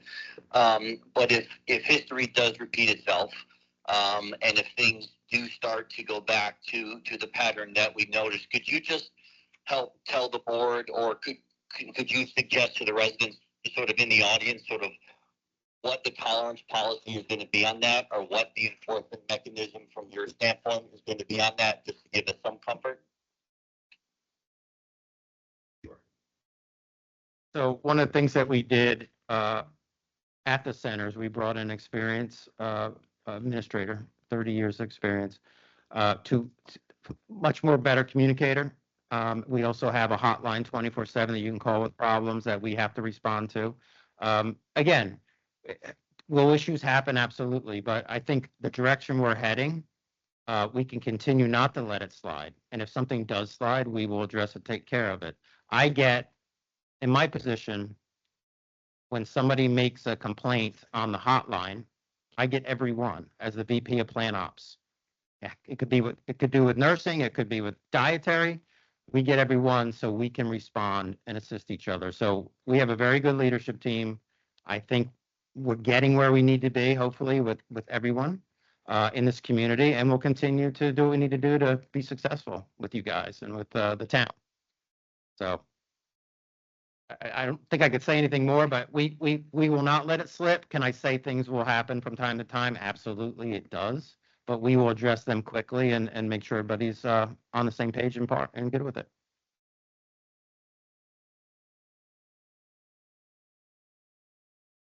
Just to add to that, we are also a business and we want to be a good business and we want to get people to come to us. And all of these things that have taken place are making it a better place to be. So regardless of what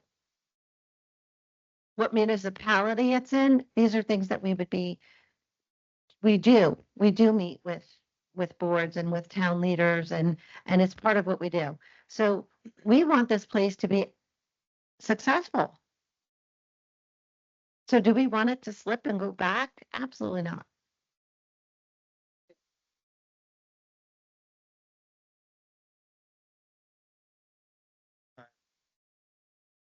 4 years ago. Yeah, 2021. And then, of course, we had COVID, which Yeah. kind of just changed the whole world. I guess what I'm wrestling with here is, all right, let's just say 4 years. We agree? We'll say 4 years? Yeah. Sure. Okay. Things have been raised over the last, how many meetings? 5 meetings, 4 meetings, whatever we've had, okay? What I always wrestle with in stuff like this, in these types of applications, is there's things that have been brought forward to your company by the board, by residents, et cetera, et cetera.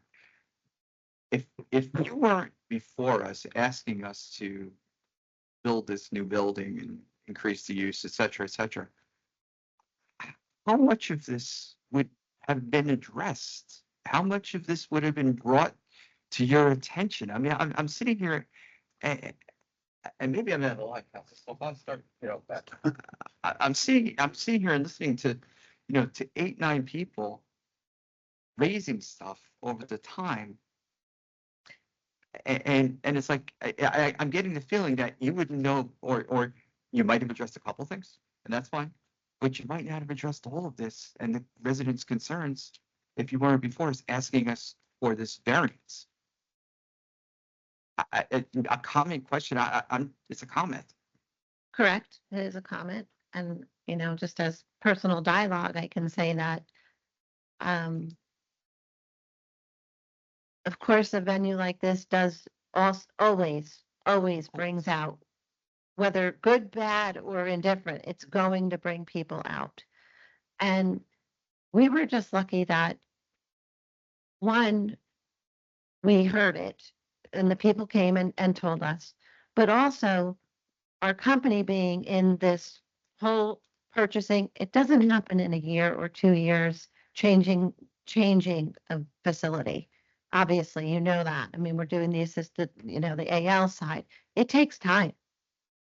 And in the time, seems like forever, but in the short amount of time that we've been doing this, we've made changes not because of this. We made changes that were going to happen anyway.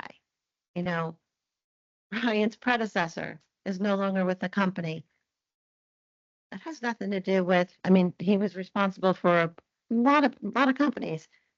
Things weren't getting done the way Marquee wants it done. And they brought in somebody that's getting it done. And just like the new administrator at this building, they're bringing an administrator that has 30 years experience in this building because that's what's needed in this building. There are some buildings, I'll tell you, that a 2-year administrator can handle it. This building you brought on the right person. And as I said, we want to be successful. So You mentioned during the course of this whole week. So honestly, we have Can't hear you, Melissa. Sorry. No, I'm just saying that everything you mentioned is everything that's happened over the course of the year Of this plus of this application. And that's actually the point that I'm trying to make. Well, And believe me, I mean, in fairness, I'm trying Okay, to balance it. yeah, I understand. Okay, please. So, without trying to get this application approved, we have, renovated the building, renovated the PT. The owners of Marquee put millions of dollars into the buildings to make them beautiful, hire the right people for the right care. So it's not just because of this hearing that we're doing these things. It's what we do at Marquee. I can only speak for myself as a VP of Plant Ops. Again, I've been around about a year now. I only can take care of what I know. The issues since in Allendale, since I've been here a year, I have addressed or am addressing each and every one. And I don't just do that for a board. I do it for all my properties. I have 5 regionals under me. We're a dedicated crew and we take care of our residents and our buildings. So it's not about this hearing. It might seem like it because you guys have been dealing with it for, since 2020. But I've been around for a year now, and honestly, in my world, I could really care less about this application. I just care about the building, strengthen the relationship. Obviously, the owners want to do their business model and expand the building and do what we need to do for the company and for Allentown. But personally, I'll just share with you, Allendale, sorry, I live in Allentown. So personally, I just want to let you know that, as a company, we're not just responding because we're trying to get this application. It's what we do. And if I know about the issues, I mentioned that hotline. I get them every day. And if it's in my realm, I'm addressing it.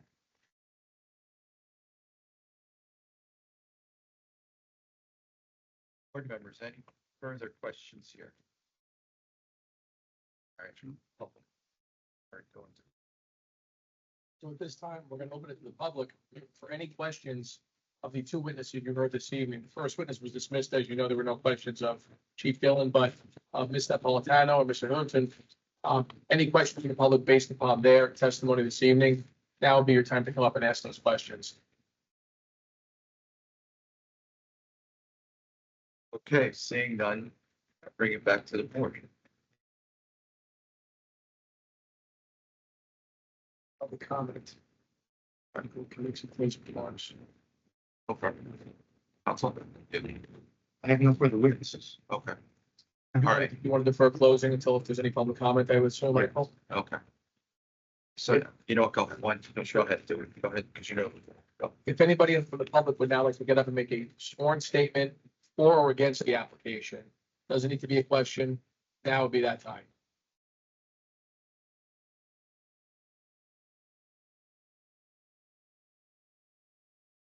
Yeah, if you wouldn't mind, sir, thank you. Okay. State your name for the record, sir, please spell your last name and provide an address as well. James Briggs, 240 BRIGGS. For the last name, the address is 244 Nottingham Road, Ramsey.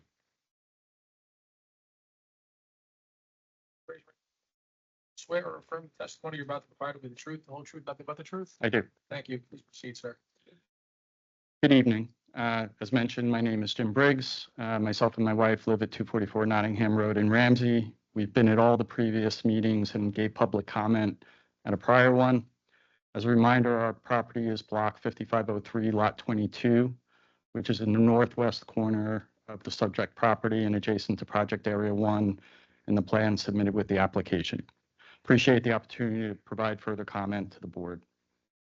We've previously pointed out that the Allendale facility is held within a Trico Partners investment portfolio. And we've seen or heard here several examples of the owners seemingly putting the bottom line and investors first with little regard to the community that they operate within. Largest example of this to me was the significantly increased burden that was put on the Allendale Volunteer Ambulance Corps upon Troico taking over ownership in 2021. Costs that had previously family-owned facility used to bear were pushed to the community and its volunteers in the name of profits. These meetings may have helped change that, given the concern the board had expressed at previous meetings. We've seemingly seen some of the progress in the numbers presented today. It has taken much back and forth during these meetings to get the facility to consider more neighbor-friendly options in their plan. The suggestions to reduce planned parking spots in Project Area 1, including removing all the current or projected parking spots that face our houses on Nottingham Road, are welcome, as are the suggestions and the requests by the board to have more and larger trees planted in the area in Project Area 1. We're thankful that the trash and recycling that was planned for Project Area 1 has been relocated in the previous plans. We've seen examples throughout the course of these meetings where the community would bring up issues, the facility would say that they would address, and the next meeting would come and the issues would still not be resolved despite the facility's promises. The time of the garbage pickup being consistently earlier than permitted, despite the facility's continued promise here to fix, has been a great example. And unfortunately, it is one that continues to persist. Just in September, there were two pickups prior to not only 8 o'clock in the morning, but 7 o'clock in the morning, one at 6:20 on September 4th and one at 5:50 in the morning on September 11th. There had been little reason or experience to suggest that the facility would do the right thing for its immediate neighbors or the broader community unless forced. As one of the board members mentioned at the last meeting, the prior track record hasn't been good. Prior to last meeting, we found that there was a new operations representative, Mr. Huntoon, to speak to if we have issues. To Mr. Huntoon's credit, he's the first representative of the facility to follow through on requests and promises regarding overgrowth affecting our property. We've been trying to get traction on this since 2021, which don't know if that goes to the chairman's point. Mr. Huntoon has addressed that since the last meeting. A large thank you to you, Mr. Huntoon, for that. We are left in a difficult position with respect to the application. I believe the primary beneficiaries of approval of the application are going to be the investors in the property. Unfortunately, Christine and I feel the only way for us and our neighbors to see an improvement to the conditions that exist today, be that the overbearing nature of the existing lighting, be that the removal of existing or planned parking spaces facing our home, be that the planting of additional screening vegetation, is for the board to approve the application subject to all of the conditions that have been previously discussed. If the board was to do so, we hope there was a mechanism to force compliance with such conditions, as our experience over the course of these meetings and over our last several years of interactions with the facility have served to diminish our faith that owners will put the community over profits voluntarily. Thank you again for the opportunity to provide comment. Thank you.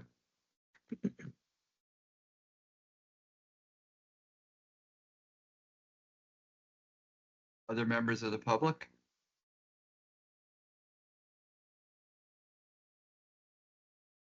Okay, seeing none, I bring it back to the board. Discussion?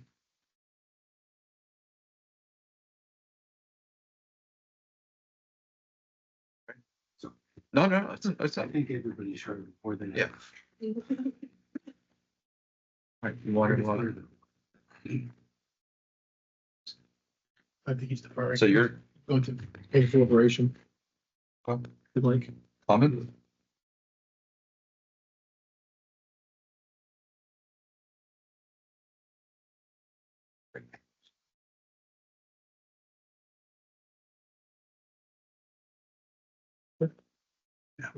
Says pre-deliberate vote. Yeah. Yeah. All right, I'm gonna, council, if you're okay, take a 5-minute break. All right. Let's, yeah, let's resume in 5 minutes, okay? All right.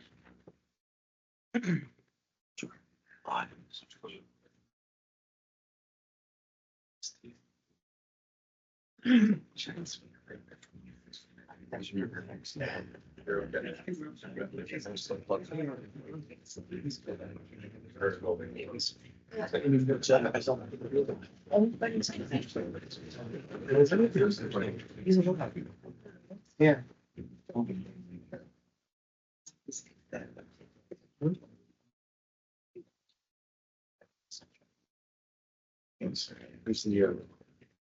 Thank you.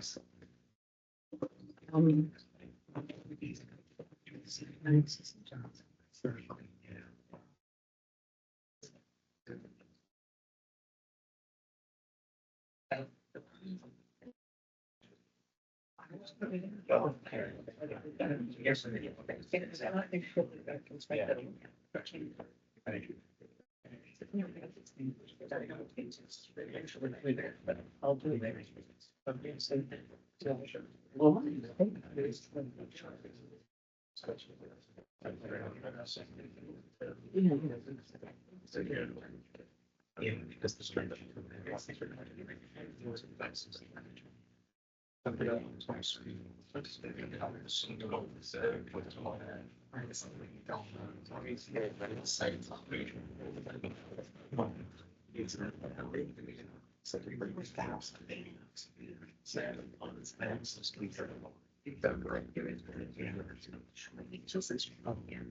Oh, it's not allowed.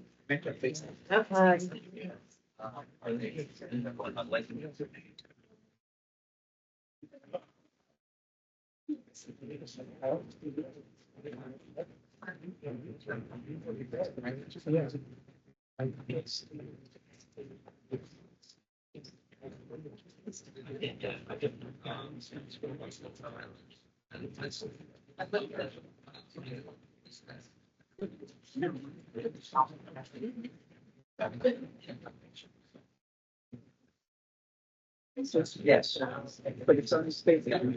It's talk to him. And it's just these guys. Which ones?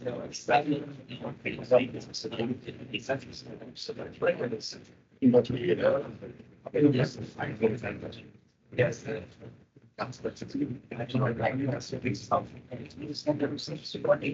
Just think, yeah.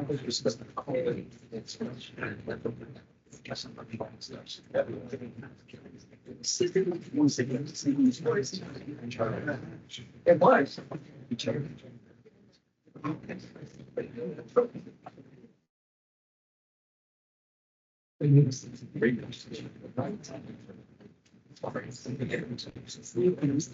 That was on fires now.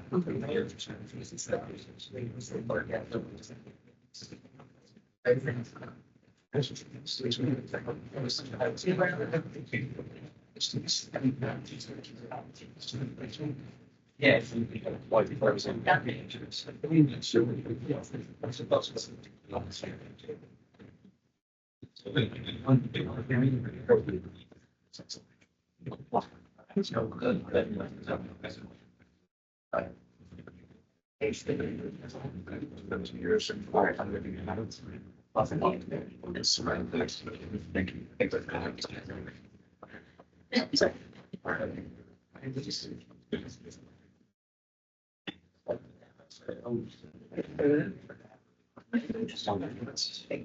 It's weird, I can't see you. Can you hear us? Oh, I see. Oh, okay. He just wants the restaurant. Okay. So it's going to read through. Second.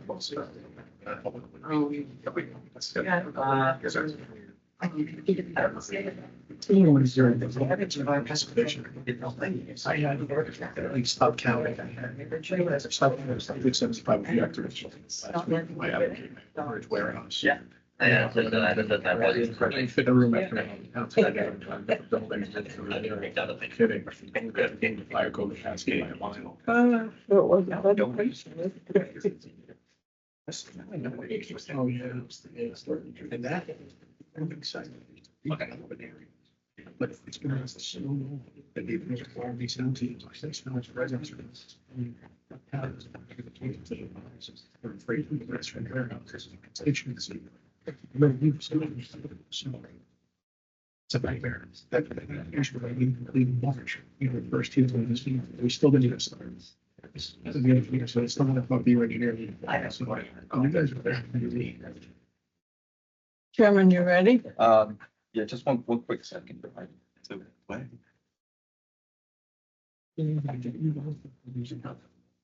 Once you get it. And put that in the sign. And just like enter it and.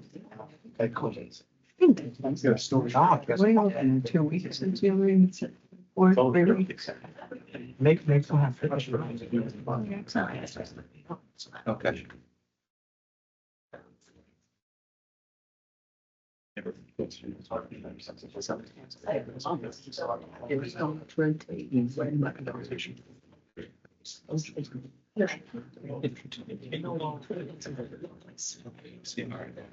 Council, we good?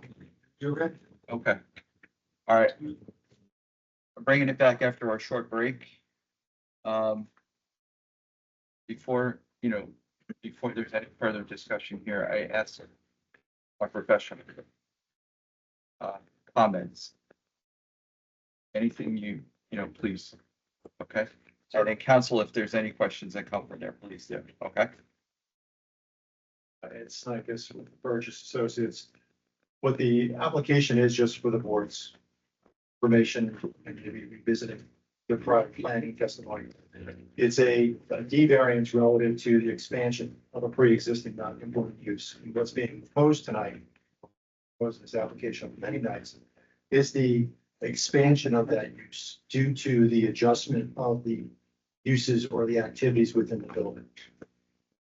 Usually, when you look at these types of applications, you look at the positive and negative criteria.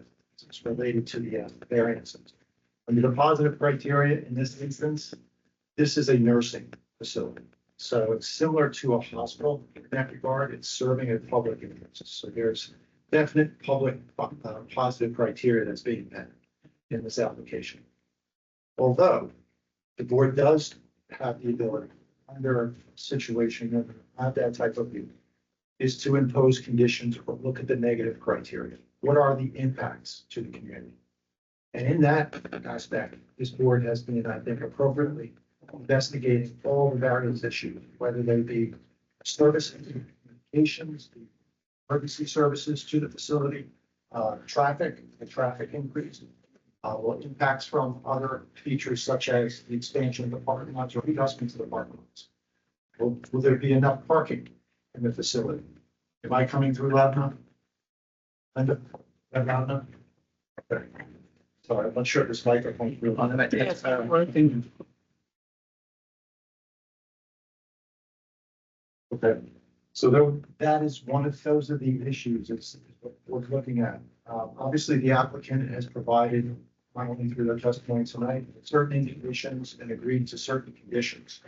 And are those conditions enough offset the concerns the board may have in the increase in activity? That is really what you're weighing as a negative criteria. Is it so substantial? It's usually the word required as you that the use itself be detrimental to the town plan and to the neighborhood within the overall location, as well as the master plan. Master plan calls out various things that protect single-family neighborhoods, and protect the overall public interests at stake. So those are issues that I would offer for the board's consideration. Heard of certain operations and adjustments that they've proposed. They're going to have an ambulance service on site or serving the site itself. They're making landscape improvements, lighting improvements, and adjusting the parking lot. As I see it, those are the issues that you can weigh in your deliberations, considerations in this application. With that, I would offer if any board member has a question for me. Thank you. Board? So what is our responsibility in terms of the operational execution? Or how do we feel comfortable that operationally this will move forward kind of on this right track after we get these fixes in place? The only comfort level you could probably draw are the conditions that you're imposing. Are those conditions enough to give you enough satisfaction that if in fact they're not applying the conditions? Obviously, any resolution of approval with conditions, you can enforce those conditions. Zoning officer, they have the ability to go and cite them if in fact they're not doing certain things. works with resolution, conditions of resolution. But then it also comes down to, obviously, definitely, what you've heard in the operations, discussions about that, you have a comfort level. So I would say that's really how you would draw that. Thank you.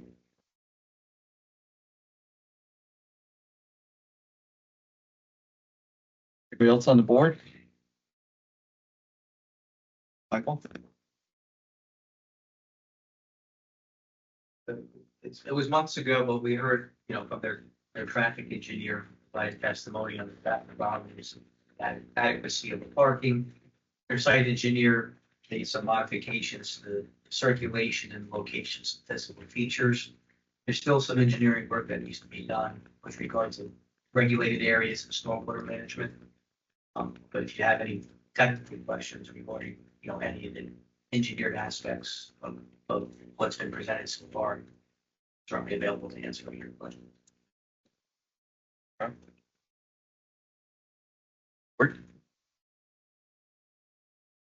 Council, I'll give you the opportunity if you have anything that you want to rebut to that you heard. I just really have one question for Mr.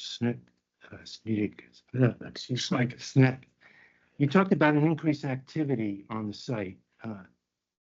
How do you draw that conclusion, given the reduction in the number of beds? Right. The way I've heard it through the testimony is that you're adding skilled nursing to the facility compared to independent living units, the assisted living units, which can happen more independently compared to the skilled nursing.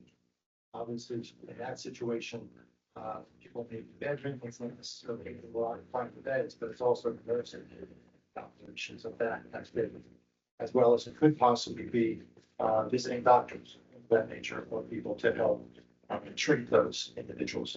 So it's that activity that I think is what is being drawn out in this application. Well, all that activity would occur inside the facility, correct? Correct. So that's just really a function of whether or not there's sufficient parking to accommodate those additional cars that you just described, correct? Cars and operations of the site. Right, and Deliveries, the determination by the board was that, in fact, we could reduce the number of parking spaces that we have down to 154. So there really isn't any question that the site can accommodate the increased activity that you were concerned about, correct? You had pointed out parking, and it's not just the activity that would increase or potentially be adjusted, let's say. It would also be services and activities to the building due to the change in the type of nursing that's occurring. Well, you can't quantify that, can you? No, I can't. Okay.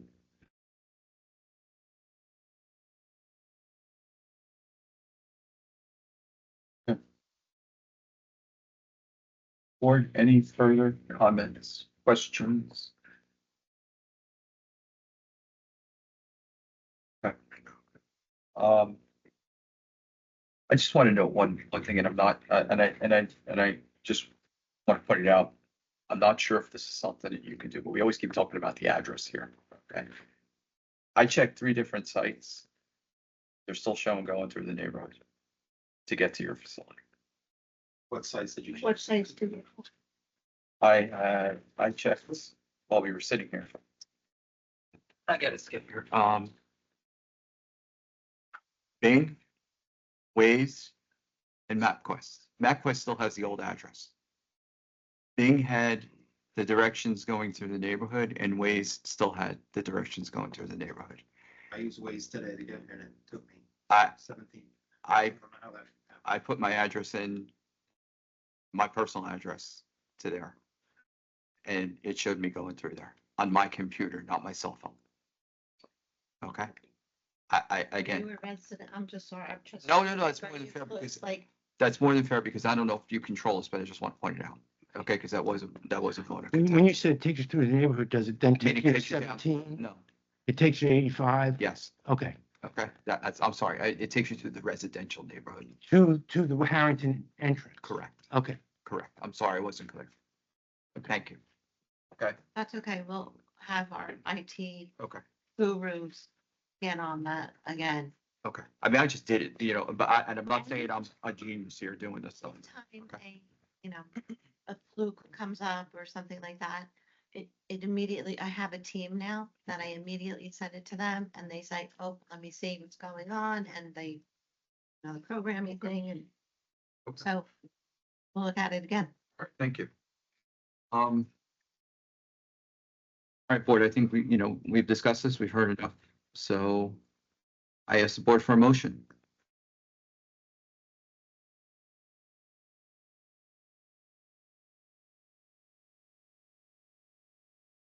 Anybody? I guess I'll go. That this, I just, after carefully considering this, I can't, personally, I can't support the application. While I appreciate the facility's efforts, I have concerns that once this focus inevitably diminishes, things are going to change. And I don't know if they're going to change for the better. I'm not excited about the action plan that was presented that requires a high level of borough involvement. I believe it focuses too much on community resources, and for that, I can't support the application. So I'm going to make a motion to deny. I would also make a motion to deny.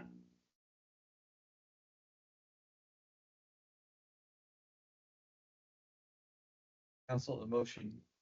You have And a motion second. and a second on a To denial. deny. So at this point, Linda, I think you take the roll call and we see where it lands. To D case, the applicant is aware they need a supermajority vote in order for this to be approved. You've got a motion and a second, so I think the procedure will be the roll call now of the dais of voting board members.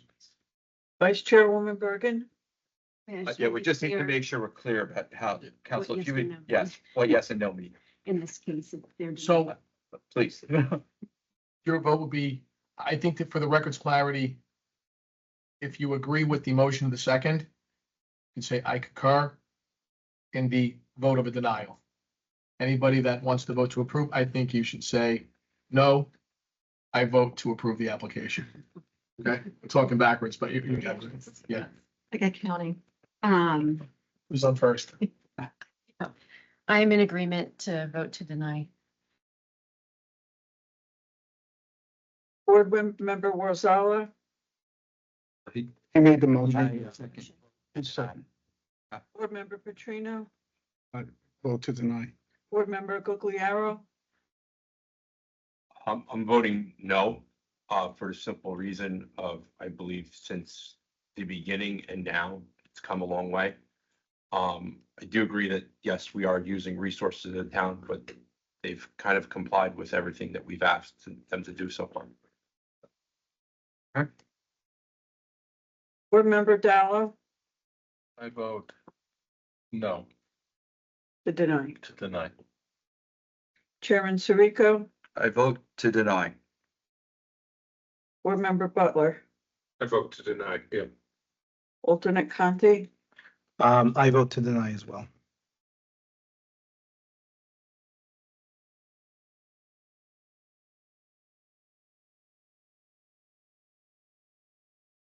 Thank you. Have a good evening.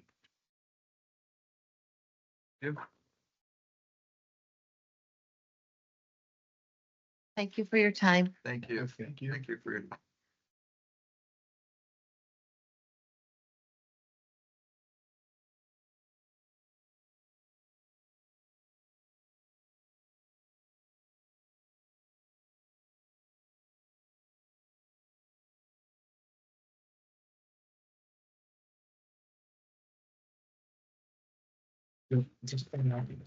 Okay. Yeah. You know what, you like to look at the camera, maybe like right, yeah. I think he was. Yes. All right, yeah, we have one more. All right, one more. Okay. Yeah. I'm gonna move on. You good? All right, sir. Just want to make sure. Okay.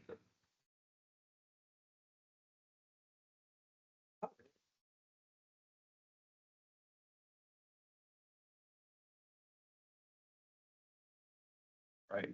Next on the agenda, Linda, we good?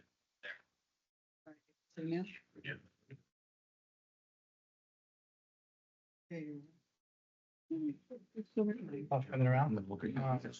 First thing, yeah. Hold on. Council, hang on, well, hang on, quick second, thank you. Oh, right there. No. Uh-huh. That better? Great. Yes, there we go. Okay. There we go. All right. Okay. All right, next on our agenda is applicant file number 2025-09, Keith and Jennifer Bichetti, 414 Canterbury Avenue in Allendale, 07401, block 411, lot 2. The application is the addition to a house and a deck expansion pursuant to 270-64B, parentheses 2, 270-63A, parentheses 3, 270-54D, and 270-B. And this was carried from the original public hearing date of August 20th, 2025. Mr. Whitaker, welcome back. Nice to be here. Thank you, sir. Mr. Chairman, members of the board, for the record, Bruce Whitaker from the firm McDonald Whitaker, representing the applicants Keith and Jennifer Boschetti. As you stated, they're the owners of 414 Canterbury Drive in Allendale, shown on your tax map as block 411, lot number 2. The applicant is making a land use application for certain variance relief. Property is located in the AA zone. You've seen the map, you've seen the site plan proposed. I believe this is a poster child type of lot when we talk about under the C section of the ordinance, an irregularly shaped lot. And the lot has a number of nonconformities that prompt the necessity for variance relief because trying to comply with the ordinance in this instance would constitute a hardship. The nonconformities consist of a lot area with only 10,604 square feet, where 26,000 square feet is required in your AA zone. The front yard setback is currently at 28.5 feet, where 30 feet is required. You have a front yard setback of 25.3 feet, as I said, where 30 feet is required on another part of the building, and you have a rear yard setback of 23 feet, where 50 feet is required. Why is there a rear yard and front yard setback? Because if you had to comply with the AA zone for lot depth in this instance, where there's only at the maximum 90 feet, to comply with this, you basically have a home that would be 10 feet in depth to conform to both. So we have a lawfully existing house on this property. And what the applicant is proposing to do is to put a master bedroom on the second floor over the garage, to expand the kitchen to provide a very modest area to have an eat-in kitchen, which is very relevant in today's world, and to add a porch for the property and to cantilever the second floor to just expand a bedroom. On the basis of that, the applicant is seeking a variance for a side yard setback of 20.9 feet, where 20.4 feet exists. So we're talking about a matter of inches. And currently, 20 feet is what is required. A maximum floor area ratio of 28.2%, where 20% currently exists, and where 24.9 is the maximum required. And that constitutes the D variance that we talk about, the D4 variance. And what we're proposing to you, and we'll proffer as testimony for that, because it goes beyond the C variance, is that we're basically looking at this and the property, I would suggest, the proposal being suggested, the non-compliance will not affect the suitability of this property. And the problems that you normally have with FAR, large expansion of a property on a small lot, doesn't exist here because the majority, with a capital M, of the square footage we're proposing is above the existing footprint of the house. You'll hear from our architect planner that the amount of square footage that is beyond the footprint of the house now is basically de minimis in nature. And on the basis of that, there's no problems associated with this FAR because the problems can be accommodated. There's going to be an upgrade in drainage over what's there right now. And there's going to be, most importantly, a refurbishing and renovation, bringing this house, perhaps we could say, in today's world as far as style is concerned. And Mr. Santini is going to explain that all to you when I give him the chance. With that said, you've repeated what the variances are that we're requesting. It pertains to the FAR, side yard setbacks, the rear yard setback to a deck, and the front yard setback to the porch.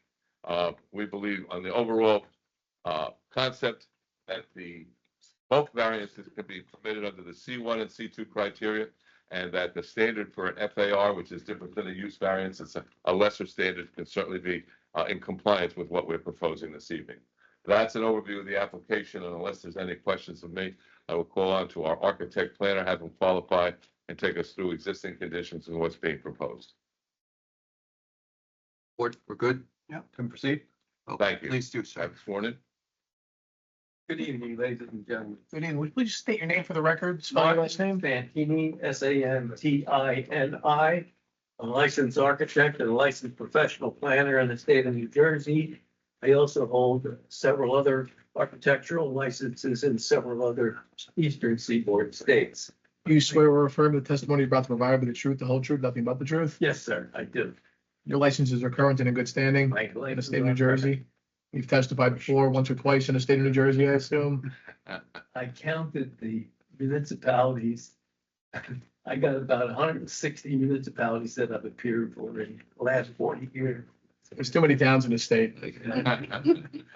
Have you appeared before this board? My address is 560 Sylvan Avenue, Englewood Cliffs, New Jersey, Thank you. Suite 1290.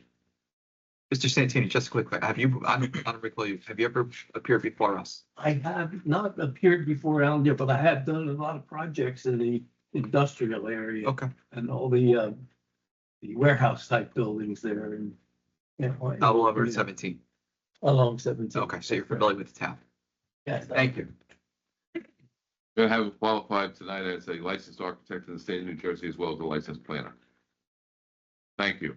Mr. Santini, I would like you to take us through what currently exists on the property and then walk us through what is being proposed. Okay, I have 2 or 3 exhibits that I'd like to compare and show you this evening. The first exhibit, and I believe you have the first 2 pages that was submitted with the application. You should have this page, which is labeled A1, and then you should have the elevation of the proposal, which is A2. On the diagram that we have here labeled A1 is the site plan, the existing conditions survey that has been prepared by Mr. Lawson Lane. I'm not sure if I say his name correctly. Anyway, it's a site survey that illustrates the irregular shape of this particular parcel, having only one side yard. It is 42% deficient in the total area that's required in the AA zone. It has an irregular shape to it. It's along the curve of Canterbury, and it really is a hardship consideration for this board to analyze. The existing property has this local structure on it. On the very top is the front elevation, which shows a partial 2-story portion of the house. It also has a porch that is kind of deficient, and what we have done, you'll see in our proposal, is to show how we think that the porch could work much more functionally. There's another view along Canterbury as the street starts to curve and illustrates the house, and it illustrates the area where we are proposing to put the second floor addition. As Mr. Whitaker said before, majority of the house is on the second floor, and I'll explain that to you. Here is the garage in the middle photograph, and that is the area that we will adjust and have the new proposed primary bath and bedroom at that particular location. And the last photograph on the set diagram that you have is the rear yard with the existing deck. There is no modification to the existing deck, and I believe there was mentioned in one of the engineer's report that we were going to add to the deck, and that's not the case. On the left side of the drawing are the existing conditions drawings. My team went to the house and made all of these drawings, by hand measured. We determined that the first floor has an existing area of some 1,305 square feet. The existing second floor has a total of 862 square feet. And that gives you a total of 2,167 square feet that's existing for this house currently. What we are proposing to do is to expand the property with a modest addition on the second floor and a very minor de minimis addition on the first floor. The second diagram is the plans of the proposal. The first floor plan is proposed, it's on the left side of this drawing. And the area in yellow on the first floor plan indicates what we are expanding. We are redesigning the interior of this house to make it much more functional and make it more current with today's trends in actual living requirements for this type of residential structure. The existing two-car garage will stay. We are reconfiguring the interior environment to create a brand new kitchen. We are talking about adding a 47 square foot breakfast nook, all glass, so we can allow more light to come into the residence. We are reconfiguring some of the area as to creating a mud room and a new bathroom with a pantry, that kind of thing, so that the access from the garage into the house will be a controlled kind of easier and more functional, so groceries can be taken in from the car, brought into a counter, and then put away into the pantry area. The other thing that we're doing for this house, and you'll see in the elevations, we're adding a covered portion of the front entrance. Right now, the front entry has a very side entrance, is not facing the street in any way, shape, or form. It's hard to identify where the front of this house is right now, and we're going to try to correct that. The other thing that we're going to correct in the first floor is to expand the existing front porch by 3 feet. Right now, it's approximately 5 feet, a little bit less, and it's very hard to put a couple of chairs out there you can't even pass by. So we have added 3 feet to create a much better and more functional front porch that addresses the streetscape and will have a very nice pronounced visual effect. The second floor addition, everything in yellow, this is over the garage. This whole portion is going to be the primary bedroom, primary bath and dressing area. And then we are adding to the back of to the left side of the house, we're adding another, there is a bedroom, we're expanding the bedroom, we're adding a proper sized bathroom and a proper sized dressing facility. So that totals, the second floor totals 771 square feet, and the first floor totals 47 square feet. So the majority of the 818 square feet that we are proposing for this house is on the second floor footprint that has no impact negatively. So on the bottom of the page is the front elevation where it illustrates the areas that you see this diagonal line is what we've added. That's the section over the garage that we're adding for the primary bedroom. And then on the left side of the front elevation is the area that we're proposing for the additional reconfiguration of the existing bedroom, is adding a primary bath and a dressing closet. The side elevation, the right side elevation, illustrates the 2 garages. It illustrates the windows that will be in the primary bedroom. And it illustrates the widened out porch to 8 feet. And then it also indicates the 4-foot projection to the balcony, to the deck, that will be the breakfast nook. The breakfast nook is only 4 by 12, as indicated here, it's 47 or so square feet, 48 square feet.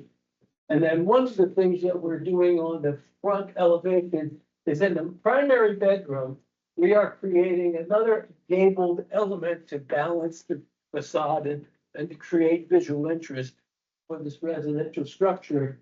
Is a small projection with a sliding glass door and a cross balcony railing that you can't use the balcony, but it's a visual connection to the street. It makes it much more visual condition.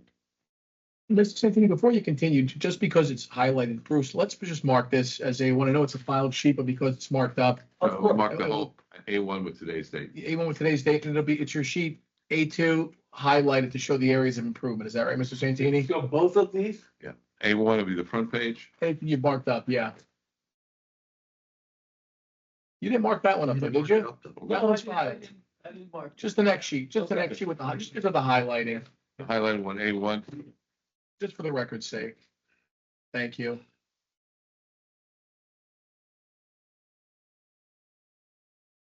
Okay, that diagram is by A2, it's marked as A1, today's date for the exhibit that we have. We're gonna get into the next exhibit is the rendering of what the house is going to look like. This one marked as A2, please. Absolutely.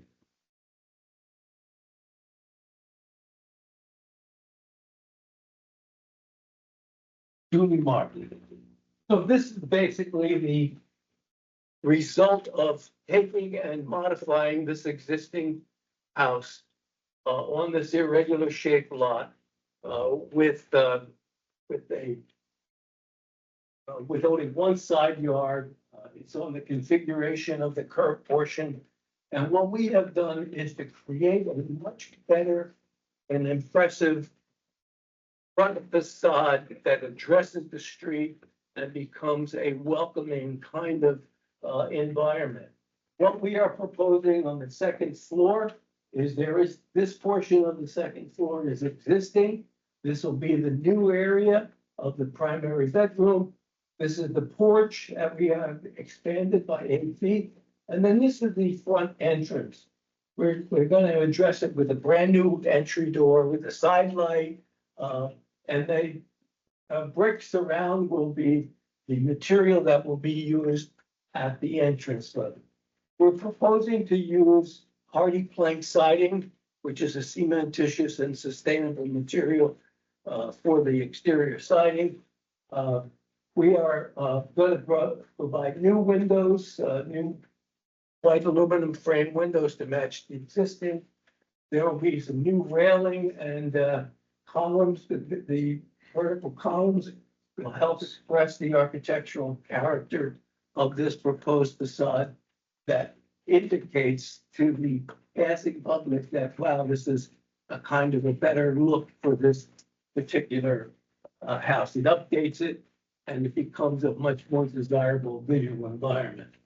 The materials that we have selected, as I said, are sustainable. They will fit in nicely with the neighborhood. I've studied the neighborhood pretty in depth, and these are the kind of forms and the kind of materials that you see in this particular area. Now, before I get into the variances, what I'd like to do is show you another diagram. That's been enlarged, and I can mark this as A3 if you'd like. Please.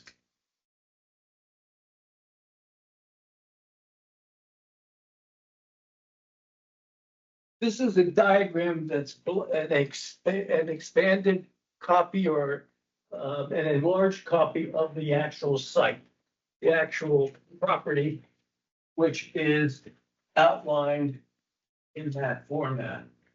The house that's existing is in gray, and I have put the two lines. There's a colored line, that's a blue line. That represents the 30-foot setback for the front.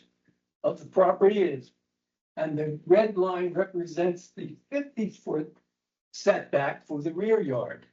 And what is left is approximately 10 feet. It's impossible to obviously build on that if we had to comply with those regulations. I wanted to illustrate this because this really is the heart of the hardship for this particular property. And I think that my presentation for the variances are going to be based basically on how this relates to this existing irregular non-conforming lot. First of all, the lot area is supposed to be 26,000 square feet. We're deficient by, we only have 10,604 square feet, or 40% of what's required. The lot is not changing, so it's an existing non-conformity, and we respectfully request you consider that. The front yard that we have at the new covered entry, and that's go back to the rendering again. The front yard will have, at this location where this front entry projects out, is supposed to be 30 feet. The current house is 25.3 feet, and we're moving it back, moving it closer to the set, so it would be 23.8 feet or 24 feet approximately. So that's the first C variance that we are requesting. The rear yard, as I discussed, is 50 feet. That's what the zone requirement allows. The existing to the frame of the house from the property line is 23 feet.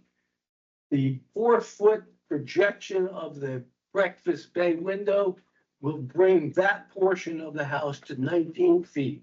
The rest of the house and the deck will remain in the location of where it currently is and still be at 23 feet. So that infringement that's in the rear yard setback, what's the width of that bump out? 12 feet. So it's a 12-foot infringement more so in the rear yard. Yes, sir. That's the only infringement that we have. And then getting into the FAR, obviously, the floor area ratio is very critical. In revising the calculation, it comes up to about 20. What's allowed or required now with the additional square footage comes up to about 25%. Let's say 24.9%. The existing house has an FAR of 20.44%. And what we are proposing is 28.15%, or an increase of 3.25%. Now, the increase obviously is a small amount. It's not a large differentiation there. And it's basically because the entire irregular shaped lot and all of the setback requirements and encumbrances on the site are necessary for us to request that particular variance.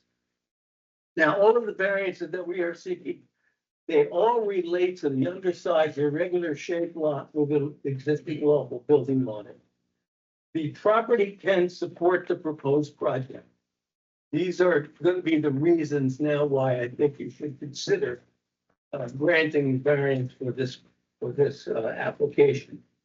The modest addition of 47 feet on the ground floor and 771 square feet on the second floor, which is mostly over the garage area and on the existing rest of the structure. The proposed addition will not negatively impact the light, air, and open space of the adjacent neighbors. The two bulk variances that we have with the C-type variances are also related to the hardship of the property. The D4 variance, which is the slight increase in the building,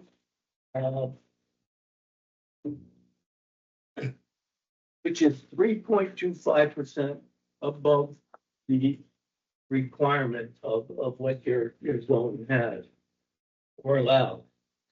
And that's a reason that if you look at how the configuration of the house is, we can actually support this house on the existing footprint so that it does not have a negative impact in any way, shape, or form.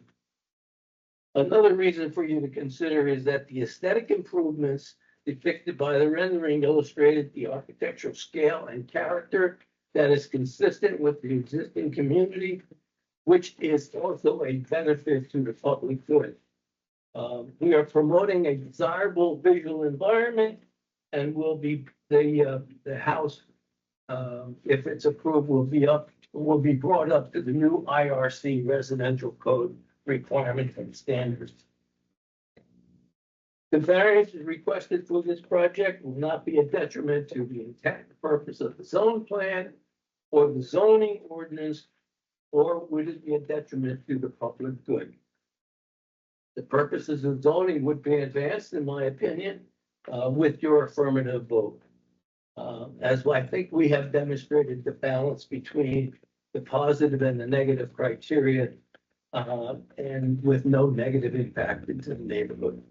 Mr. Santini, just to follow up with that, one of the things I believe is important to also understand is when you have a substandard lot area-wise, substandard with setbacks, that sometimes there's a concern about massiveness of a house and height of a house. Am I correct in saying in this instance, there's a current height of 26.5 feet?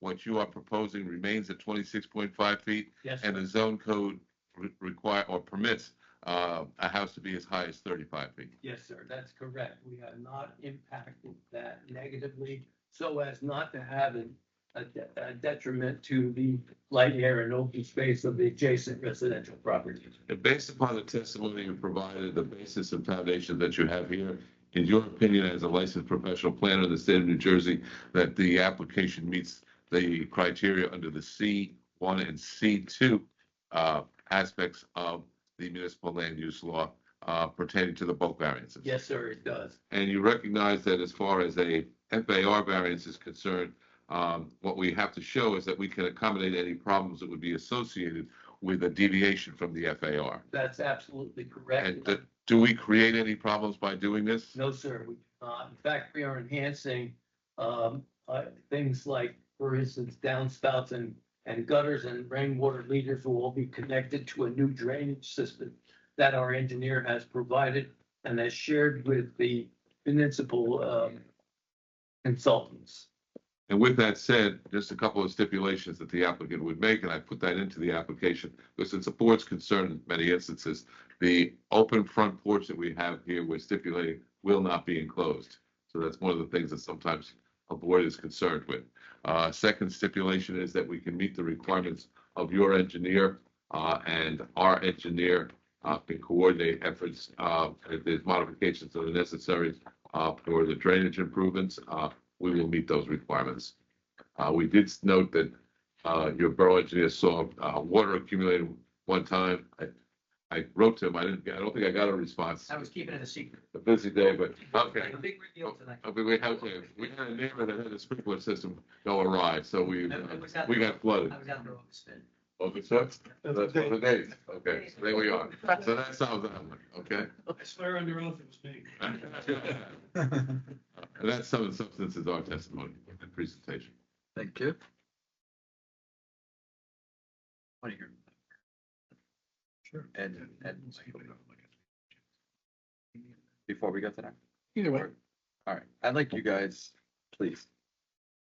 Before we open it up to public. Yeah, maybe just a couple clarifying. Thank you. Clarifying points.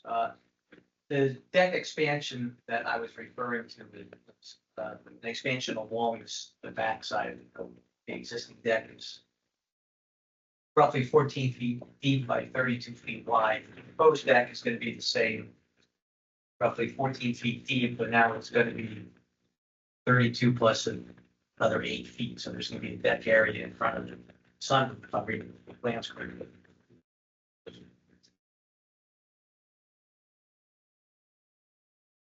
I stand corrected. You are absolutely correct. There is a small portion of the deck that will be expanded out.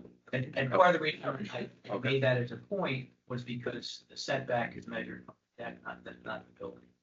So encroachment into the rear yard is more than noted on the plans because we're measuring from a different point to the property.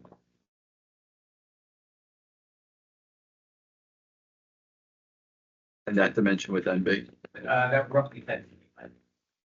That's what it seems to scale.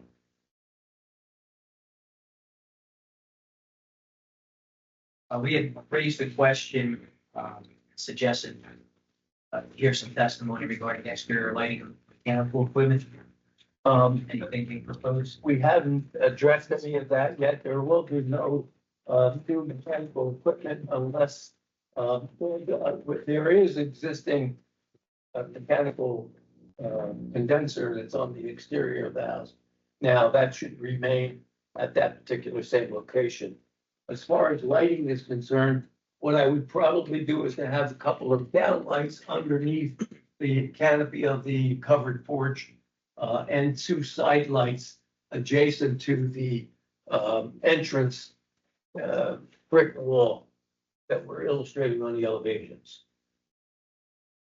The primary concern there is the proximity of the deck and the outdoor entertaining area to the rear property line. Is there any proposed outdoor lighting on that? No, we're not proposing any of that.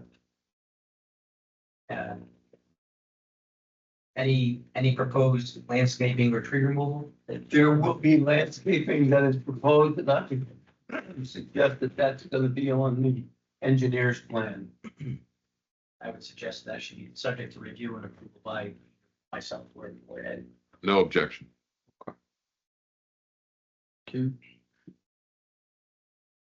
As we do in nearly all these applications, we recommend that existing utility services be investigated and repaired and placed as necessary prior to reuse. No objection. We address the standing water issue. And Bruce touched on the fact that we were looking for some modifications to the drainage calculations, and I believe he indicated that that could be accomplished by the engineer. Will be done. Those are the primary comments that I reached in my report, Mr. Chairman. thank you. Mr. Chairman, with regard to this site plan, I just wanted to clarify a few things. If you can refer to McClellan Engineering's drawing.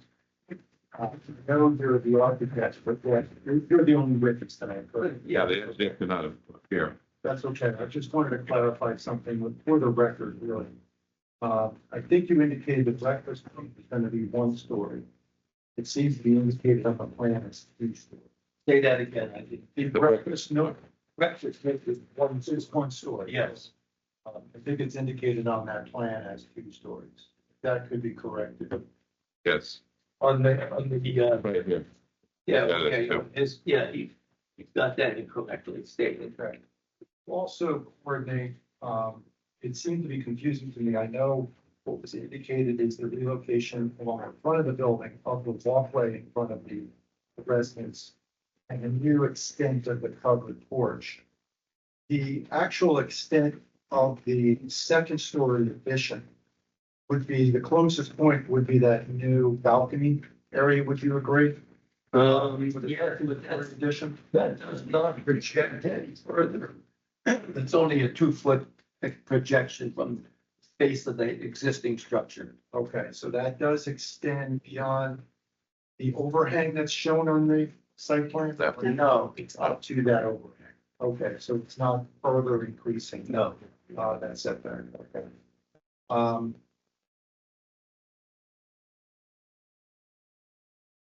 Saying how the 2nd story addition on the back of the building is following the existing overhang? Yes, exactly.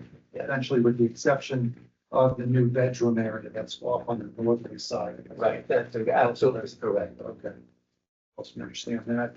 In your testimony regarding the variance, I understood your point as far as the existing conditions or the hardship that the property has as far as its size. Although, even though the property has a smaller size, there is also the intent of the FAR requirements. Under the the negative criteria when we review the impacts to the FAR standards, we're looking at the intent of the FAR requirements. In your professional opinion as a planner, what would you offer to the board as the intent of the FAR? FAR requirements. Well, I would just, professionally say that since it is de minimis, it's 3.25%, and that the property can support the proposed addition as we have depicted, I think that that would be an advancement to the purposes of zoning, in my opinion. That would be for the positives, but yet under the negative criteria, we look at the intent of the FAR. Well, it more of the mass and scale of the building. The mass and scale of the building is appropriate. It does not exceed any height limitations. I think we have a benefit to the community with the aesthetic improvements. Creating a desirable visual environment is also one of the purposes of zoning. And I would believe that that would be a part and parcel to approval for this project, including the FAR variant. You don't see the impacts of the overall scale of the addition as having an impact or a substantial impact on the intent and purpose of that. No, I do not. And it's also reinforced that it's a very modest addition. That has been reinforced by the zoning officer and the construction official who wrote in their report that they feel that this would be a welcome addition to the neighborhood because of the aesthetic enhancements and the overall scale and character of the house fits in very nicely with the existing neighborhood. In your testimony, I think you talked about certain architectural features. What are the features that we point out that would offset the mass and scale that's being provided? The gable features that we have in the structure that are being proposed, the gable element that is creating the front entrance gives you the prominence of this, identifying where the front entrance of the building is, and also the adjustment of the secondary gable in the roof at the master primary bedroom above the new covered porch is it really promotes a desirable visual environment, breaks up the scale and the massing of the facade, in my opinion. On the rear facade, I guess the most impact is from the breakfast area, right? Yes, that's Towards the back, towards the rear property line, and the adjacent residence. That's correct. Thank you, nothing further. Thank you.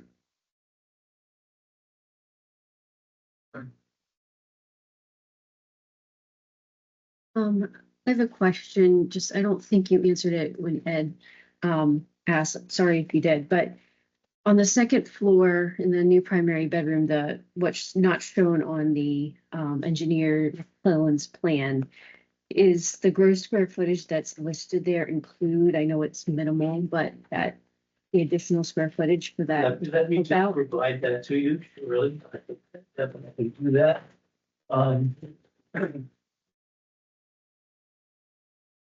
If we go back to the first exhibit that has not been marked up, there is the information of the building area. It has a chart on this at the lower level.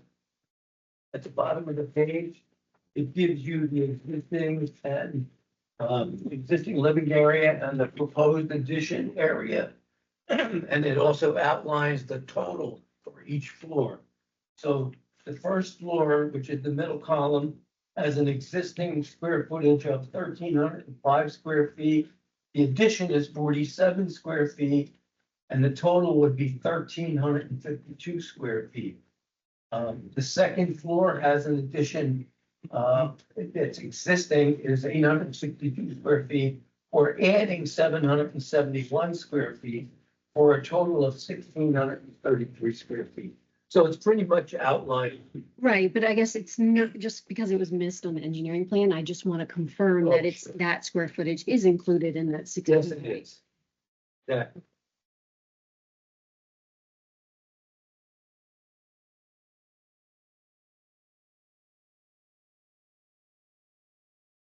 I guess my question's more in line with the site plan, and I guess just in case you can't answer it, I'm gonna defer to our engineer.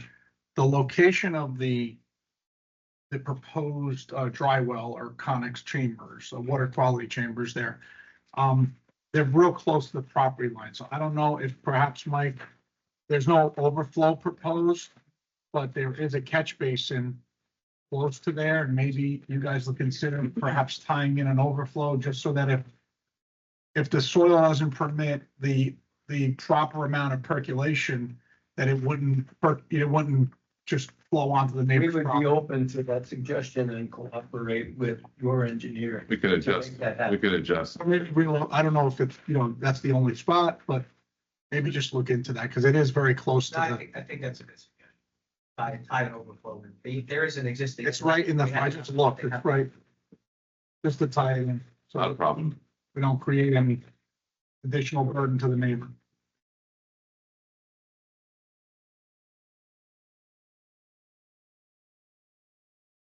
Is there a street view photo that you presented to us? Yeah, the third page, Just that, but I have this street view that I take on there just for my own use. I can show that to you if you'd like to see it. show the rendering that you have. The front rendering. Yeah. That's the street view. No, the street, I'm more like a Google Earth. Oh, I thought you meant a street. That's that one. I'll show you this close up. I'm looking on my phone and it looks, the houses look very close together. You see? Those are lots of, that's a country club. Here's Canterbury. And these are the lots that are mostly, everybody's on the golf course here. It's Very good. And it's all landscape. It's right on the bend, right? Yes, it's right on that curve. Yeah, that's pretty much it. Yeah. That's pretty close to the property line as well. Yep. Yeah. Anybody else would like to see it? And the other piece of that is most of the houses across the street are all significantly smaller. That's the one I can see here. No, they're all free margin. No, on the other side of the street. The one in Ramsey's. The house is right across the street from where that one market. It's all part of the Ramsey Gotham Country Club. The Ramsey Gotham Country Club was formulated in the 1940s, early. It stopped, it created all the lots for people to buy. It was a unique concept at the time. It predates Ramsey zoning code, which would have required at least 14,000 square feet, and many of them are not. Building occurred after World War II. A little bit of a history buff when I live in the town, but that's what basically happened. It had a lot of prohibitions in the master deed that would not be permitted today. And it was people that bought lots but never built it after World War II. Many of the homes got built. Many of the smaller lots were left vacant until later on. Most of the homes originally were ranches and Cape Cods. And if you go into the country club to now, you can see that many of them have been modified. What year did the current owner buy this house? 2018. 18? So it's pretty much the way you bought it. Oh, absolutely. So you kind of knew what you were buying, I guess is my point. In terms of the lot size, in terms of the building. We were buying Bruce, into. we should probably swear your client. I'm sorry, just to make it all legal. Bruce, we good? Yes. All right. Please state your name for the record. Jennifer Boschetti. Please raise your right hand. You swear or affirm the testimony you're about to provide with the truth, the whole truth, nothing but the truth? Sir, do you plan to add anything?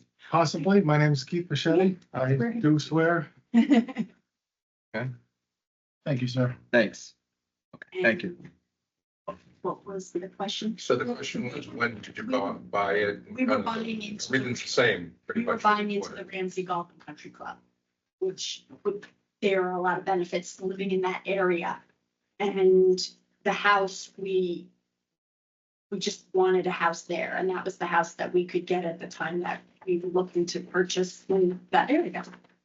Completely understand. Yeah, I guess the point is the house was in the same condition, if you will, and it had the same size then as it does now. You kind of knew, like I said. Well, family grows, COVID happened. And to be honest, my father passed away and now he left us some money that we're able to into this. So is it on Google, it says Ramsey. Yes, that's our The address. the address is Ramsey because the post office delivers the mail. Yeah. But it's in the Allendale, I pay Allendale taxes. Yep. Clarifying. Yeah. Yep.